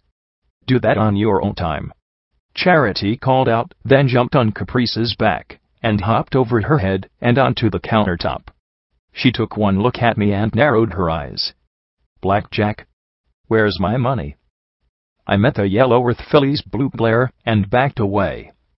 "I don't know. How much do I owe you?" "Didn't I pay it already?" I clutched my saddlebags to my chest. "Please don't take my poor bottle caps. I'll pay it back next time. I swear." Then I frowned and said sharply, "Wait a minute. Didn't I save your life last time?" "Oh, crap apples," Charity said as she deflated. "I was hoping you'd have forgotten about that." She sat her butt on the counter as she looked at me sourly. "Fine. What do you want, Blackjack? A nice shiny new gun? Ammo? Something pretty for glory?" "Actually, all I need is a couple empty memory orbs," I said with a small look of relief. "Though if you do have something nice for glory," she looked over her shoulder. "Hey, saucy flanks. Get me a half-dozen memory orbs from the 5th filing cabinet in the 3rd row, bottom drawer in the back. Don't even think of touching the 6th filing cabinet," she snapped sharply. "Yes, boss," Caprice said, scurrying back into the cramped and overstocked workspace. Charity watched her go, and then her eyes softened a little. "She's a little worthless, but that's better than completely worthless like most adults. Came here hefted, don't you think you should treat her better, then?" I asked, and received a cool look from the filly. "If I let her start using pity as an asset, she's never going to get any better," Charity replied. "I gave her a mountain of debt and a job and an excuse to stay.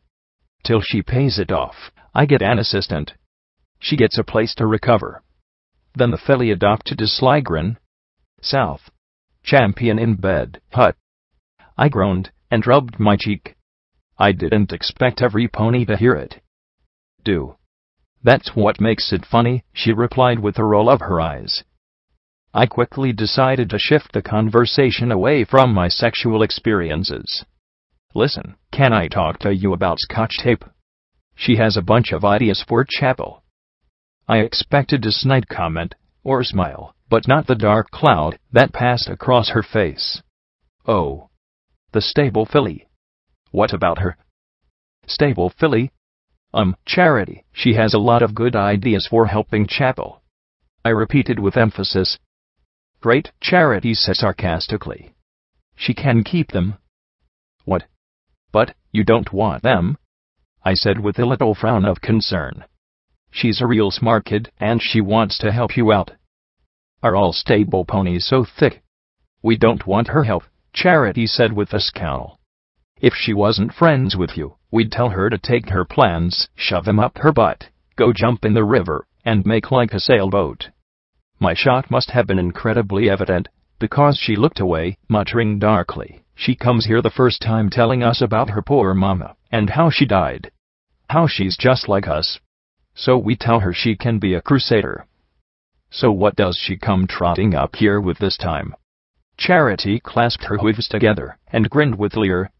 Why, her daddy, of course. Her eyes fluttered a few times, her eyes wet behind her lids. The yellow filly slumped immediately like melting butter, her blue eyes hardening as she looked towards the riches stacked up behind her. I can buy or trade for almost anything I need. There's always some pony that needs something. But there's not a single thing I have to trade that will get me what she has. Charity, punishing Scotch Ape won't make you feel any better. You shouldn't spite her just because you're jealous, I murmured to her as I reached up and touched her mane. She shoved my hoof away with an indignant snarl. I am not jealous. The Crusaders are for orphans. We're not a bunch of dumb fools spending all day thinking of crazy ways to get our cutie marks. We stick together because we're all we have. We have standards.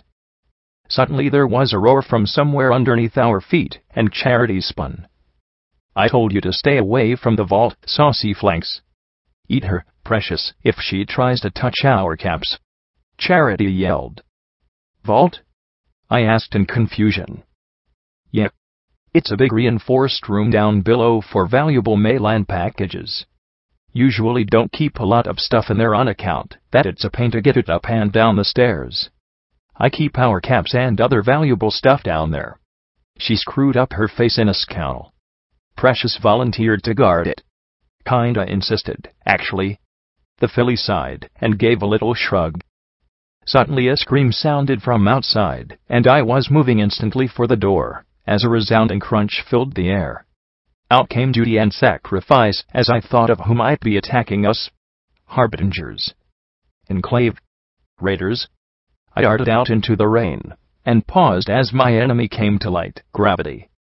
One of the tottering structures had collapsed across the sewer ditch and road, and the colts, fillies, and few adults struggled to free the ponies trapped under the wreckage. Glory flew out of Sakashi's home, followed a moment later by Lacune. The rain lashed the tiny settlement, and gusts of wind had all the buildings swaying and tugging against the ropes holding them upright. Look out! I shouted, but in the bedlam no pony took notice. Sure enough, one of the ropes snapped in two, and the wooden framing and scaffolding collapsed down on the milling ponies. I saw one of Rpka's ghoul fillies staring up in terror at the avalanche of beams about to crush her as I raced down the road. Lacune beat me to her, flashing beside her and catching the debris with her magic before it could crush the ghoul. Rpka hurried forward to gather the undead filly pup and get her to safety before Lacune dropped the heavy load. A shrill scream filled the air, and I watched as another fell with a ponderous crash into the ditch, bearing the chartreuse medley with it. The unicorn surfaced for a second before the debris dammed the brown flow, and she disappeared from view. The building settled a little more atop her. Get her out. She's pinned. I screamed as I dove into the flow, above the blockage. My metal legs helped keep me from being swept off my hooves immediately, and I felt the trapped filly thrash against the beams, crushing her legs and keeping her down. I heaved against them, but rather than lift I simply pushed myself into the muck of the ditch. I raised my head, looking at the beams and boards. Maybe I could lift them off piecemeal. But no, that'd take too long. I ducked down again, feeling medley move slower against me as I gripped the lowest beam I could and lifted. I had to do this. I thought of a pink mane filly I'd failed so horribly not long ago. It doesn't matter what you do. You'll never be a good pony. There are no good ponies, no. I wouldn't accept that. I couldn't. I might have been a murderous fuck-up who didn't deserve any of my friends, but I could do better. I'd give all I had to give her a chance. all I had to give, and because he was good, he dove in and swam deeper and deeper. And thus he drowned. When he died, there was no honey to help the poor, the hungry, or the weary. And so, they died too. I couldn't tell if Medley was struggling still, or if it was just the current beating us. If I died, what would Glory say? What about others I could have helped? Do better, did that mean letting one filly die for others? My systems were sending all kind of low O2 warnings. Just a little harder. A little longer. Do better, damn it. Bitter. Then there were hooves pulling me away. I fought with them. Some mare cried out in pain as I kicked out. I had to give her a chance. I had to. But then my head broke the surface, and I was pulled from the filthy water by Glory, P21, and Lacuna. The ditch flooded out around the blocking debris as I lay there, staring up at the sky as the rain pounded down upon me and my metal limbs. Why? I murmured as I lay there with filthy water sloshing around me as Glory knelt on my right and P21 on my left. The cyan Pegasus clutched her forehoof in pain, and I felt the guilt push me over the edge. I can't take on an army of Harbingers. Kill a ghoul monster. So why can't I give a filly a chance to live? Because you're a fucking idiot, Blackjack, Charity said as she sat in the doorway of the post office. Slowly I sat up, looking at her as if she were speaking zebra or something. You don't value yourself, the filly said scornfully. You put every pony else above you. Your friends. Strangers. Even your fucking enemies. Because for some reason you think that your life is worth less than theirs. Medley, I rasped softly. She's dead, Charity said firmly. She's not the first. She won't be the last. But you killing yourself won't change that. You can't give her life, Blackjack. Not even you can do that. I stared at the spot where the heap of beams and sheet metal lay in a scattered lump, and felt something tense inside me. Do better, it insisted. I tried. Do better. I want to. Do better. I don't know how. Do better. I can't do any better. I shouted as I clenched my head in my hooves. I try, and I do all that I can, and I don't know how to do any better. They all stared at me. There was no point in trying to get the remains out till after the rain stopped. All the Crusaders. Our peacock, the ghoul Pegasus holding the undead filly Lacuna had saved. The workers who were complete strangers looked on impassively as the hero of Hoofington failed before their eyes. P21 held a pitying scotch tape, the filly's designs and plans getting ruined in the rain. Even Caprice and Charity side by side, the former wary, and the latter scornful, watched me carefully. Lacuna stood beside Sakashi, and the mournful Magina, along with Rampage, and the stoic dealer, before the zebra's little house. Then I felt Glory take my hoof between hers. That's because you're trying to do it all on your own, Blackjack. You try to take all the blame, all the guilt, all the pain and suffering. You're trying to give us all a better wasteland on your own, and you can't. You can't fix all your mistakes by dying, Blackjack, P21 said, his voice barely above the hiss of the rain. You can't fix 99. You can't unkill the people who died. You can't unbreak a pony's heart. Every pony just stood there in the rain. Just bad luck, a colt muttered as they looked at the wrecked buildings. What with the rain and all, no. Not bad luck. Scotch Tape cried as she stepped away from P21. Look, I don't want to insult you after this, but this is stupid. This isn't how you're supposed to build things. If that building had been built right, then Medley would be alive right now. Scotch Tape said as she pointed at the tumbled structure. Are you saying we killed Medley? A filly challenged. No. But there's a right way and a wrong way to build things. You can't just put beams on a roof, hammer them into the walls, and think it's going to stay up. Scotch's voice started to rasp, and the filly began to cough and fight for breath in the rain. Come on, let's get home, P21 began, but then Scotch shook her head and pushed away. I know this is your home. I want to do better too. I want this to be a better place to live. I want this to be a better world. But if you won't listen to me, then there's nothing I can do. I'm just like Blackjack." She looked at me sadly, and then back at the others. "Please, let me help." There were angry mutters and shakes of their heads. Talk that she wasn't one of them. Not really. She had her father right there. I looked at Charity, standing in the rain, chewing on her bottom lip as she scowled at Scotch tape. She looked as if she wasn't quite sure what to do. Finally, the yellow filly asked in a voice barely heard over the rain, "All right then. What do you suggest we do?" Scotch tape looked at her, and a smile bloomed on her face. "Well, first, let's get her out from under there." The sales filly blinked, and then her scowl faded, and she smiled, giving Scotch a tiny little nod. And with that, every pony except Glory started to move the wreckage. Together they pulled it apart and tossed it into the flooded road. Eventually a muddy little body was pulled from the churning water.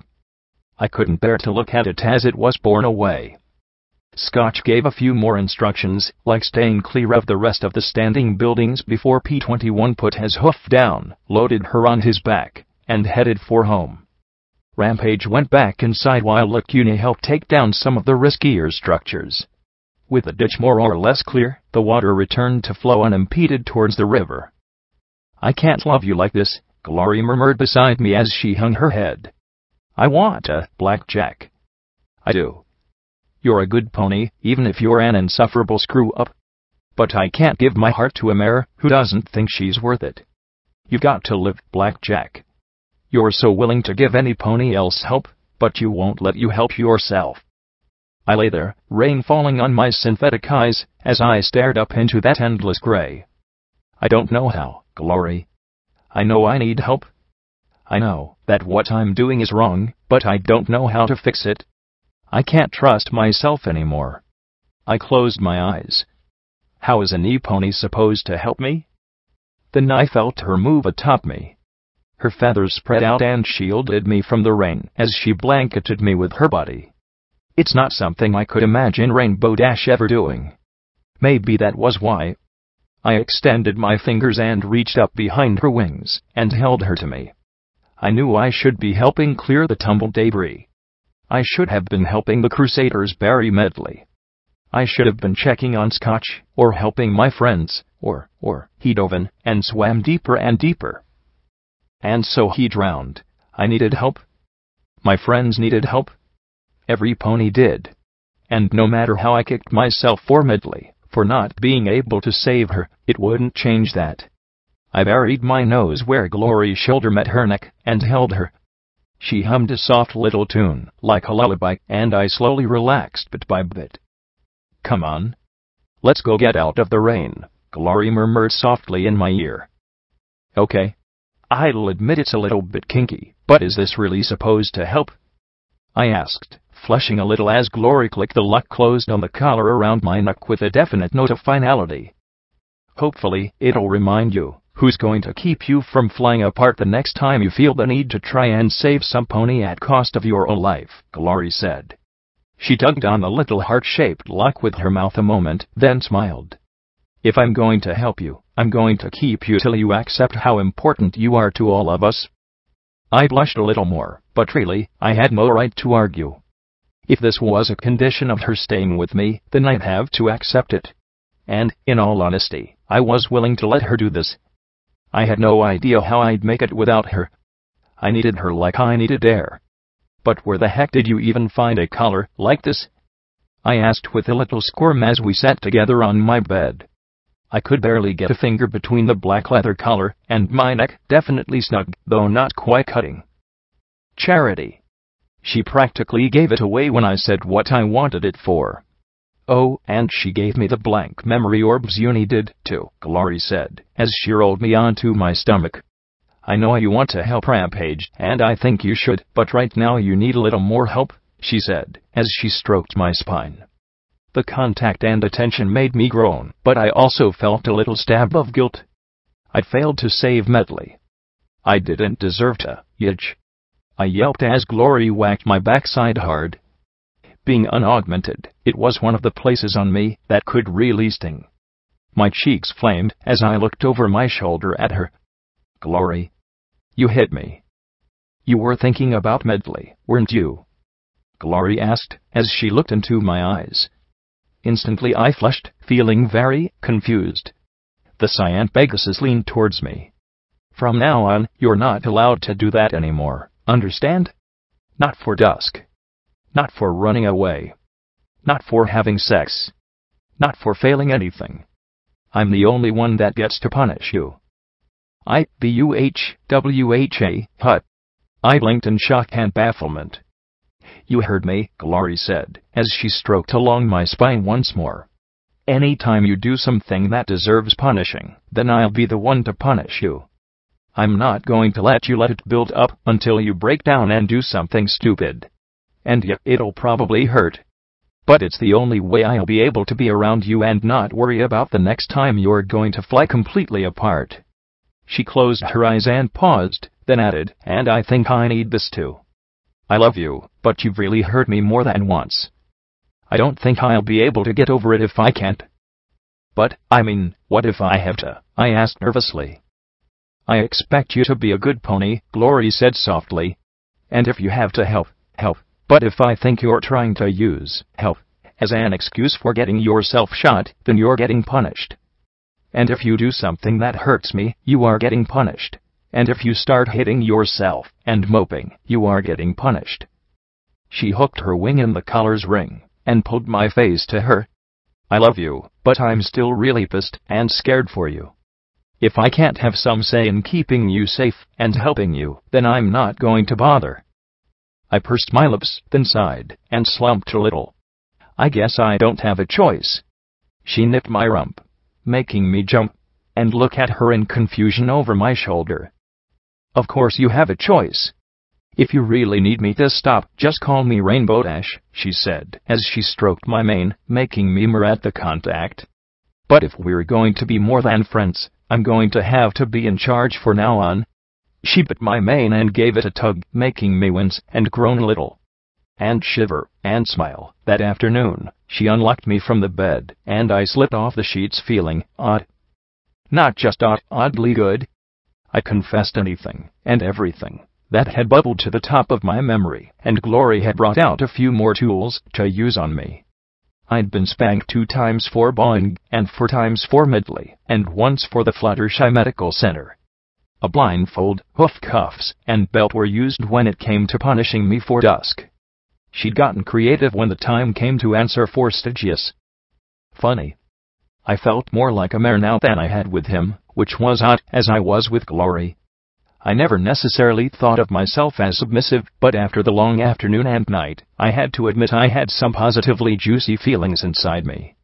Sure, she couldn't get my heart racing, or make me gasp for breath, but she actually made me happy to be alive, and with her. Our relationship had taken a sharp right turn into the chaos capital of the Wasteland, and I couldn't say I minded. Glory clipped a leash to the ring in my collar, and flew ahead of me, and I followed her obediently. I was still bothered by Medley. There was no way I could stop myself from that. But now I had an outlet that was more than just me running myself into the ground trying to atone. Scotch-Tape stared at her plans as she lay wrapped in an old quilt by the fire. She glanced up at the pair of us and rolled her eyes. Dad, make 2 more. The sex fiends have merged. Glory flushed a little, but also smiled too, as she twisted the leash around her hoof and drew out the slack.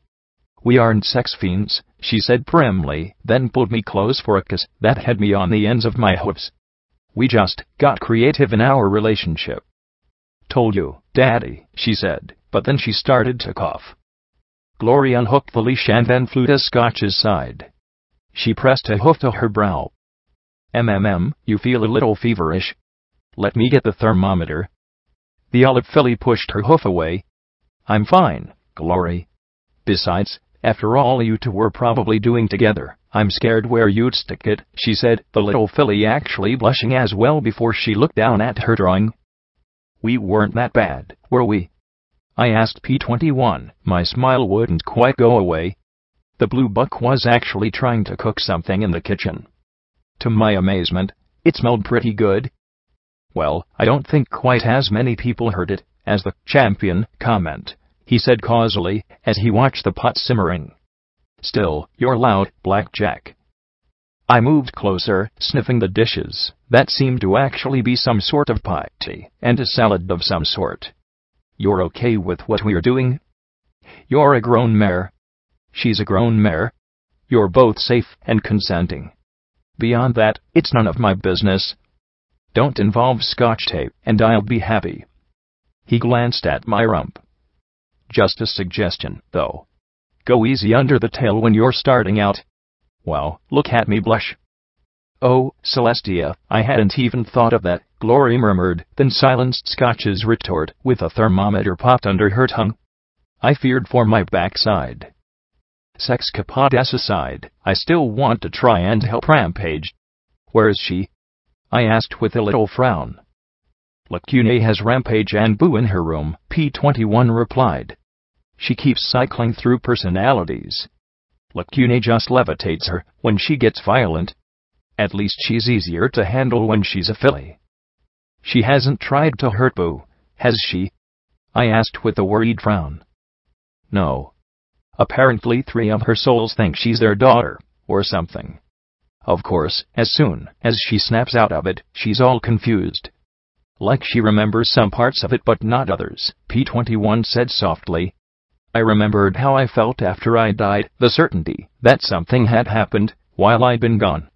Something vitally important and wrong, but that I couldn't actually remember. The souls within her have no memory of their own past their death, Lacune said softly in my mind. When they manifest, they rewrite a small portion of Rampage's mind. Some of them can re-access it, letting Rampage serve as a proxy memory for them. Some, like the angel, have somehow learned to go back to that memory and use it to their advantage. Lacune, that made no sense at all, I said aloud, earning a confused look from everypony. Of course, then the goddess's control in my own head silenced me from explaining further. I forced a laugh and said in embarrassment, sorry. Lax talking in my head. And that was all I could get out. Glory frowned at me, and I said quickly, really? That's all. Just strange alicony goodness. What it means is, I suspect your idea might work. By examining the memories the souls have of their deaths, we might be able to piece together an understanding of how Rampage came to be, Lacune said in my mind. I've got to wonder how Rampage remembers things when she dies when souls can't, I said, trying to think it through. I suspect the talisman regenerates her brain at the moment of death, preserving nearly all of her most recent memories. There was a pause that set my nerves on edge before she went on. It is also a sign that your theory of Rampage being a flesh and blood mare is the only theory I'll accept, I thought bluntly at her.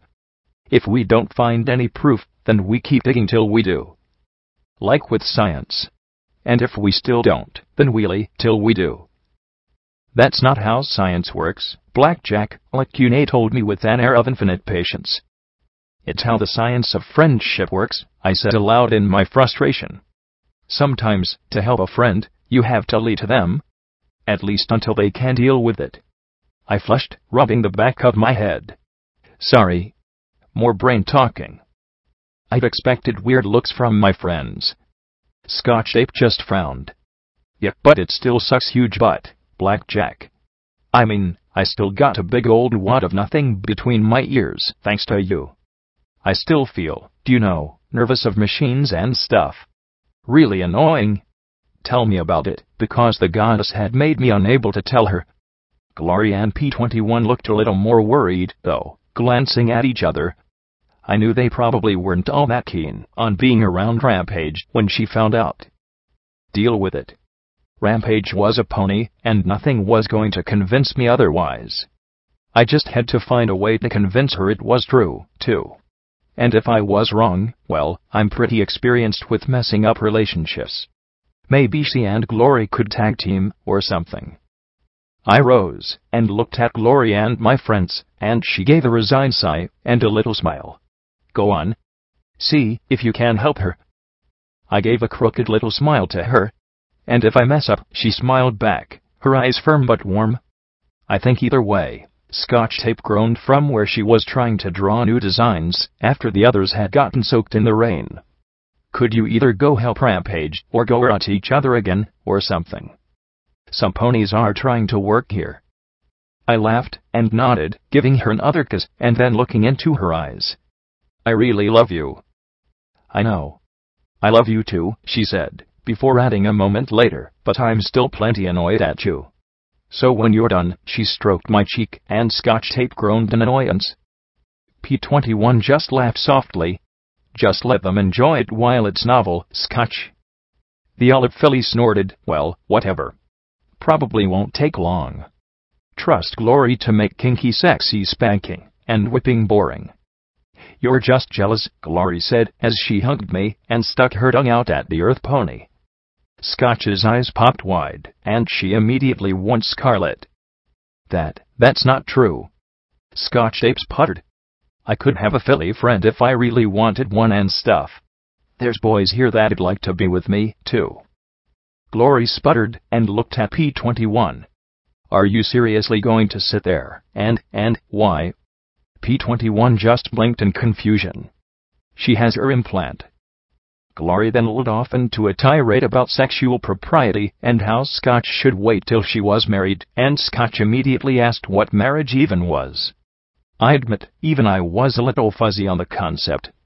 I gave P21 an apologetic smile, and abandoned him, slipping over to Rampage's room. I gave a soft knock on the door, then slipped inside. Out in the living room, words were rapidly escalating, and reaching a pitch that was starting to make my ears hurt. Closing the door, I looked at the filly moping on her bed. With her worries exposed for all to see, I just wanted to hug her and tell her it would be all right. Lacune stood by with a black circlet recollector and a small plastic baggie with a half-dozen glass spheres within. Don't ask how I'm doing. You won't like the answer. What do you want, Blackjack? I glanced at Lacune. Has she told you? Yeah. Do you want to try to dig around in my skull and find some memories from the souls in me? Then you want to put them into that recollector thingy. What I don't get is why you want to help me, she said sourly. Goodiest good pony in the Wasteland, I answered with a little smile. It didn't last. Don't you want to know who you really are? No. Not really, she said, as she curled up and put her chin on the comforter. Things are better this way. What? I asked. Lacune gave a weary sigh. Really? Now that I've thought about it, this is the best thing possible. And she actually smiled. Rampage doesn't really exist. If she doesn't exist, then all the horrible things that happened to her don't matter. It doesn't matter if she killed some pony, or any pony, she sniffed as tears ran down her cheeks. So you can take your toy there, and leave me alone, okay? Because this way is better. Understand? Better. And I'll still fight for you, and stuff. But you don't have to worry about me anymore. No pony does. I looked at her for the longest time. I'd never thought I'd see Rampage on the mattress like this. You could cut the self-pity with a knife. Are you serious? I asked with a little frown, thinking of how I'd wanted some pony to buck me off it. Charity's words rang in my ears. You don't value yourself. Blackjack? She asked with a baffled frown. Are you telling me that priest never loved a pony named Arlosand? That she never had a baby named Hope? That she was never a reaper or was one of my best friends? I pressed as I stared into her pale pink eyes. Well, let me tell you something, Miss Pony, who says she doesn't exist. Rampage wasn't afraid of anything. She helped me even when I didn't deserve it. Even when I hurt her for giving it. She always helped. I trotted next to the bed, looking her in the eyes, as I smiled softly. So let me help you now. You don't even know if it'll work, she said in worry. Do you even know the spell? What do you care? I replied. If you really believe this whole Rampage doesn't exist garbage, then it shouldn't matter if I do it or not. I grinned at the uncertainty in her eyes, then put my hoof on hers. But I believe the pony named Rampage does exist. That she's a special pony, unique, and I want to help her. She shook her head and sighed. Just don't do something that's going to embarrass me. Like take away my bladder control, or make me only able to talk in rhymes. Okay. Kill me if you can, but don't leave me lame. I'll try, I replied with a gentle smile. I've got no idea what I'm doing, but I'll try. Magic bullet. Light spell. Now I was trying a memory spell. I bit my lip as I touched the tip of my horn to her brow, then closed my eyes and concentrated. This was the first time, no. Not my first. I'd done this to Lacune, too. I could feel something. It was like a memory orb, but instead of the world swirling away, it was like looking into a deep pool of flashing, churning lights. So many of them. I tried to push myself into that pool and get closer to the lights. Each one I tried to grab faded away. No. I couldn't just grab them. I had to be patient. Calm. Fighting the strain in my horn, I kept the connection going and waited. Soon the memories drifted closer. I saw flashes of images in that bottomless, dark void. One that drifted right beside me had flickering images of Twist, and I reached out with my will and touched it. I'd been in so many memories by this point that I almost automatically assessed the body around me. Very fit and healthy, earthby. No, this body was like an earth pony's, but there were several subtle differences with the way her body moved. The breeze around her tail was another giveaway. There was an unusual lightness to her hooves as she trotted along towards several low buildings right adjacent to the Miramare base. As she approached one door, I saw her reflection in the window. Red stripes. Shuja. The door opened at her approach, and out stepped Twist. The mare had a tired, resigned look on her face. She closed the door softly behind her and then swiftly embraced and kissed the zebra quite ardently. Even though she was still a young mare, Twist had clear wrinkles in the corners of her eyes. Her chopped mane was a little more frazzled and had pink highlights in it. "How is everything?" Shuja asked, glancing at the door. "Fine. Everything's fine." She glanced back over her shoulder, and then at the zebra. She doesn't know. I hate telling her goodbye. I feel like, if I do, I won't be coming back. "You should tell her next time," Shuja said, as they parted in their embrace, and the predator zebra looked up in time to catch a curtain in Twist's room swaying back and forth. She pursed her lips, then looked at Twist. "You should tell her now." "No time," Twist replied, as she turned and trotted towards the airfield, where a half-dozen sky wagons waited in rows, soldiers milling about. "We were supposed to lift off 5 minutes ago. Did you get the briefing?" Twist asked, as she walked briskly in her tan combat armor. "Yes. A whole legion wishing to defect. It is hard to imagine. I hope that Rainbow Dash's information is accurate this time," Shuja said, as she walked along beside her. Unlike Twist, the zebra wore a sort of harness that was very snug. When I had a chance, I had to ask Charity if she could find one for me. She was virtually unarmed save for a dagger in a sheath on her left forehoof. As Twist approached, the soldiers around the sky wagons fell into two rows, mostly earth ponies in battle saddles, with a few unicorns and Pegazi. "Sergeant," a few said, while the others stayed silent and serious. She looked over their weapons and equipment as Shuja followed in her wake. The zebra's eyes lingered on Twist's backside a little more than was probably necessary. 3 other ponies whom I assumed were also sergeants inspected other groups, while a 4th Pegasus sergeant checked the harnesses of the Pegazi getting strapped into the sky wagons. Finally, 4 ponies trotted forward, 3 in combat armor, while the 4th was in a tan dress uniform. "Colonel Cupcake," Twist said with a salute. The hefty white Pegasus looked at her and let a smile curve his lips fondly before he became all business again. "Still your hooves and open your ears," he said loudly. 2 hours ago, the Ministry of Awesome intercepted a zebra communique about a legion of their warriors wanting to defect. Given that they had a kill order attached to it, we think the communique is pretty genuine. So we're going to find this legion, and if this is on the up and up, we're going to give them a little vacation from the war.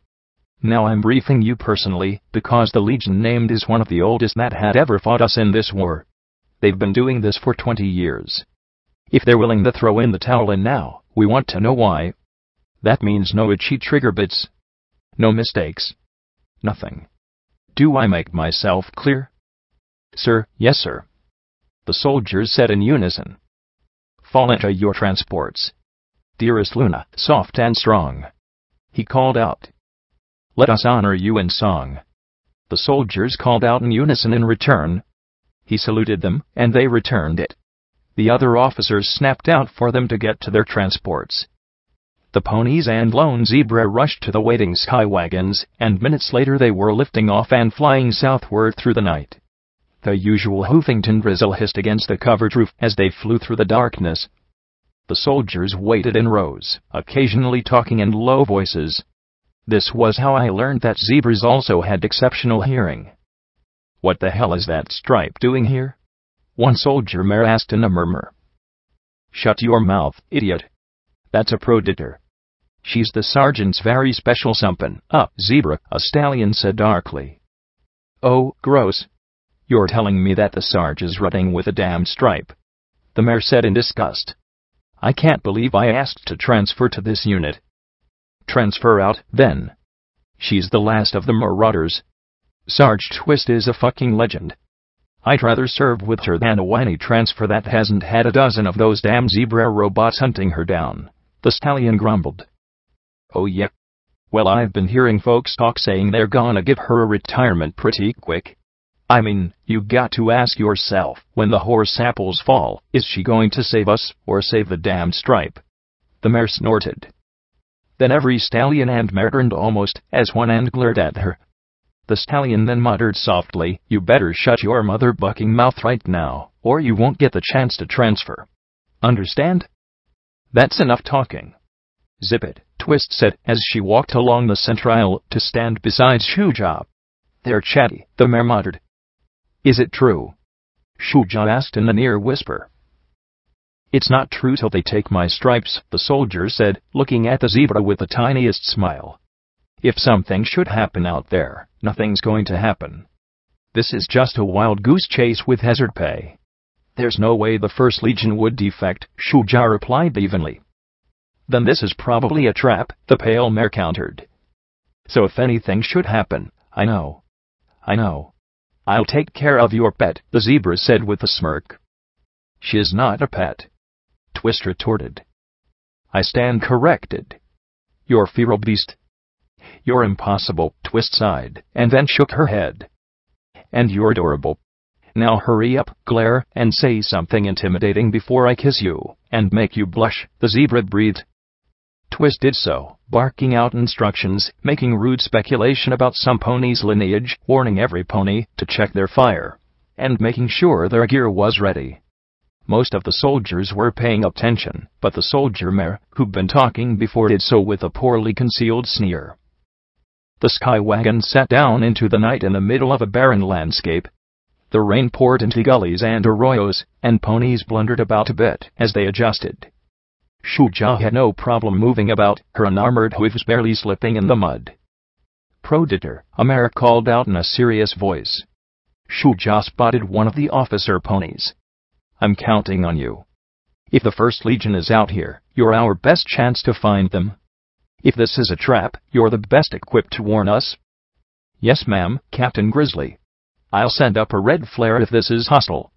Green if I find a group for extraction, the zebra said crisply.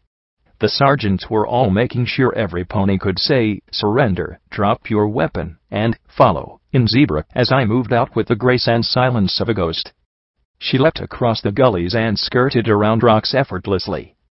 Soon the soldiers were left behind as she moved through the almost absolute darkness. Then she came across blasted robots in the muck. They weren't like Protecta ponies. These were sleek and black. They reminded me more of the cyber dogs I'd seen in the tunnels. First she came across one. Then 3. Then a half dozen. Some were larger than others, resembling mechanical manticores. What are hunter-killers doing here? She murmured in worry, and proceeded with more caution. She must have been moving for at least an hour. Every now and then she could see the soldiers in the distance trying to pick their way through the rain and mud, and making terrible time at it. The rain was letting up, but the water still sheeted down into the muddy crevasses. Even Shuja had to watch her hooves to avoid sliding in. Then there were 4 zebras in the dark 20 feet away. They wore black armor that blended in with the night, and only the stripes on their faces gave any hint to their species. And the instant that Shuja saw them, they saw her. Almost in unison, they lifted their rifles, and they stood like Lancer. The rifles let out a stream of soft trills, without even a flicker of muzzle flash. As quick as a ghost and silent as death, the knife was in her teeth. She moved around and then was on them.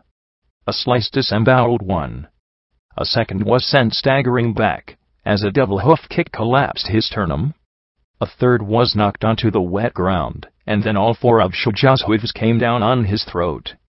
She closed to the last, shoved his rifle barrel up, then plunged the dagger into his chest. Then there was a trill, and Shuja's torso exploded in pain. The first zebra, his guts in the mud, was still fighting. In fact, he didn't seem impaired at all. Then 2 pale hooves came up from behind him and twisted his neck with a resounding crack. The zebra dropped, joining his entrails in the muck. Twist rushed up to Shuja. "Are you okay?" They make zebras more disciplined, and I remember. Most give up the fight when you spill their innards. She pulled herself to her hooves. "I will be fine." Indeed, I could feel the familiar sensation of magical regeneration slowly closing her wounds. "I guess you were right." "Trap," Twist said with a frown. But Shuja didn't agree right away. Her eyes focused on the slain zebras. "I'm not so sure. These aren't First Legion." She turned them over so they were all on their backs. Something about them must have struck the mare, because Shuja kept looking from one to the next. They all looked the same. Zebra stallions. Same black armor. Same weapons. Same stripes, and the gutted stallion hadn't just spilled his organs. There were wires and cables dangling from that gory cavity.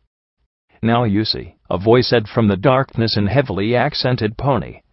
"Now you see the depths our Caesar has sunk to. First machines without honor, and now these new abominations." The speaker stepped closer, and I was struck by his powerful physique, and just how ragged he looked. More soldiers came staggering out of the gloom and drizzle. All were filthy, bedraggled, and wounded to some degree. The few who had barding and harnesses were in dire need of replacements. "Legate Honorius," Shuja said breathlessly. He gave a weary nod. "What are they?" Twist asked, as she stared down. "We do not know. A year ago, the first came. From a distant tribe, we were told. The children of Koyotl. They did not speak. Did not laugh. They sang no songs and told no stories. But they could kill. First singularly, then in 3s and 4s, then by the dozens they took the places of good and honorable soldiers." He spat on their bodies. "We refused to accept them. Then we learned there was no refusal. If we would not, we would be replaced by them." He gestured at the dozen zebra around him. "This is all that remains of the First Legion."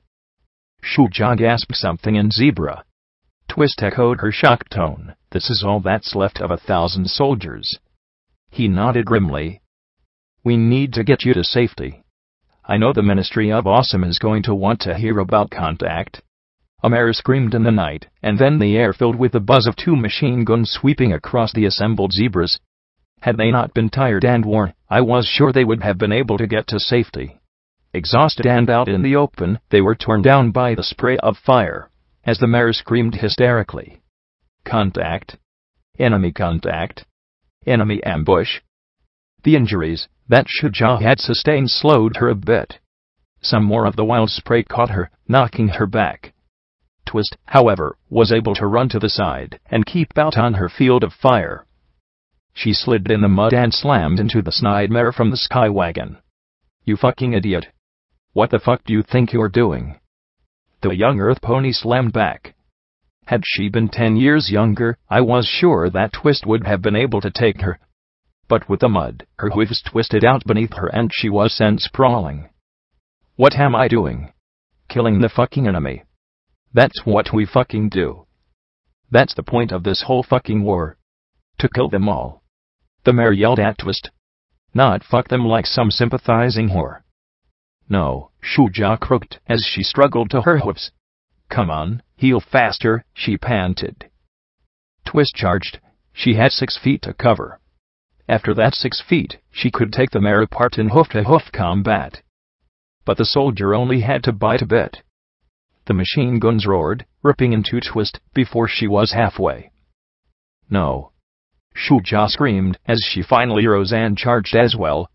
Blood dripped from the holes as the earth pony swung her barrels towards her and let out another burst of fire. Shuja was fast, but not faster than a bullet. Bones shattered, flesh tore, but she didn't drop. What? Are you upset because I killed your sympathizer fuck buddy? She sneered, and blasted Shuja again, sending her to her knees. Fucking marauders. Only Big Macintosh was a marauder. When he died, it was fucking over. Shuja got to her hooves again, and then screamed as more bullet tripped into her body. Just fucking die already, you stupid stripe.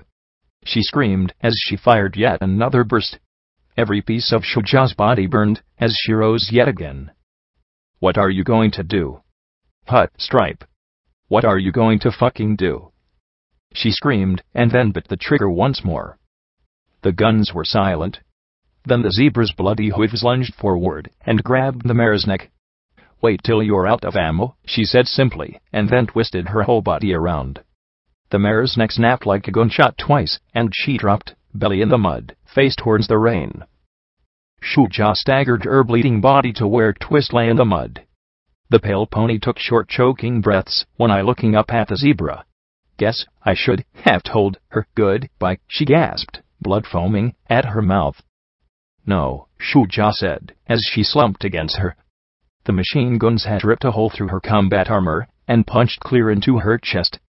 I could see bloody black things in the hole, moving and glistening. It was never a good sign to see one's insides outside. Remember, remember, you promised, please, she begged, then slowly went limp. The squirming organs began to move slower and slower. No. Shuja cried, saying something in zebra before grabbing the knife from her sheath. It was long and curved, with one razor-sharp edge and one flat edge. Then she reversed it, closed her eyes, and then she plunged it into her chest. The pain was absolute. There was no way I could imagine any pony not passing out. Yet she persisted, and then the tip hit something solid in her ribcage. She gasped, blood pouring from her mouth and nostrils as she jerked the blade back and forth, twisting it, cracking her ribs. Then the Phoenix talisman came into view along with a torrent of blood. The knife tumbled from her hooves as she screamed and tore it from her own flesh. The pain vanished, replaced by a terrible numbness. Shuja trembled as she cradled the little pink stone, moving it closer to the limp earth pony. With her last ounce of strength, she shoved it into the hole. Then she collapsed on her side in the mud. Please, she whispered, please. Then there was a pink glow in Twist's body. Those wet organs began to move more and more, the wounds closing. But then everything was getting very dark, very cold, and very quiet. Aeternum vestrum, she whispered, and then all was silent. I pulled myself slowly from that deep well, leaving the rest of the images behind. When I emerged completely, there was a hazy light sticking to the end of my horn. I fumbled a few seconds, then grabbed an orb with my fingers and lifted it to the light. Some of the glow was sucked into the orb till it was filled. Finally, I relaxed, and the luminescent fog was sucked back into the filly's brow. Well, that was, interesting, I said, as I tried to look at my own horn. My whole head felt like it had been ripped open too. I wondered if I had burnt out my horn again, but I was too disoriented to check. I could still feel that knife probing inside my chest. Okay. Good thing you're used to pain, I murmured. Rampage swayed and rubbed her noggin. Did you? Was there? She bit her lip, her eyes both craving and dreading answers. I can't tell you how the talisman got from Shuja to Twist, I groaned. She put it there herself. Slowly, I rose to my hooves. I need to go lay down. Watch the memory when you're ready. Just, it hurts. A lot. Okay. And with that I turned and staggered out the door and back into the living room. where we had company. A Pegasus mare sat calmly in a wooden chair, while Scotchape and P21 sat together on the couch. Glory sat perched on his tool, looking utterly petrified, her body completely covered by the sheet. P21's grasp eye was laid out on plates, and they all held teacups, but only the newcomer was drinking. Her coat was a light dove gray and her mane a collection of purples, lavenders, and highlights of pink. Even though she had the ragged look of some pony used to the Wasteland, there was some graceful quality to her I couldn't quite shake. Her flank had a brand on it that was nearly identical to the one that had been forced upon Glory. "Oh, hello," she said pleasantly, as she set her cup down. "You must be security. Or is it Blackjack? I've heard so much about you." "Nice to meet you," I muttered in a daze, and sat down hard. Who are you?" The mare smiled gently. "My name is Dawn. I was hoping to speak to you, and I was wondering if you could tell me where my daughter Morning Glory could be found." Footnote: maximum level reached. Author's note: well folks, I'm sorry for the delay, but my editors put in an amazing 14-hour-long stint to get this finished, and to you. So please give them your thanks for their valuable time. I couldn't have possibly done this without them. As some may know, I got a new job teaching 11th graders. I honestly have no idea what my posting schedule will be like. Folks have work and Hines has classes, but I'm going to keep chugging along for as long as I can and as long as you want me to. Thanks to so many who helped support me and the story. Though I won't be taking down the tip jar, it's just for gratitude now, not paying my bills. More precious is the feedback. I hope this was a decent chapter. As always, thanks and love to Cot for creating Fore in the first place. And once again, huge thanks to Hines, Bronode, and Snipe Hamster for putting in the time and hard work to make this story what it is.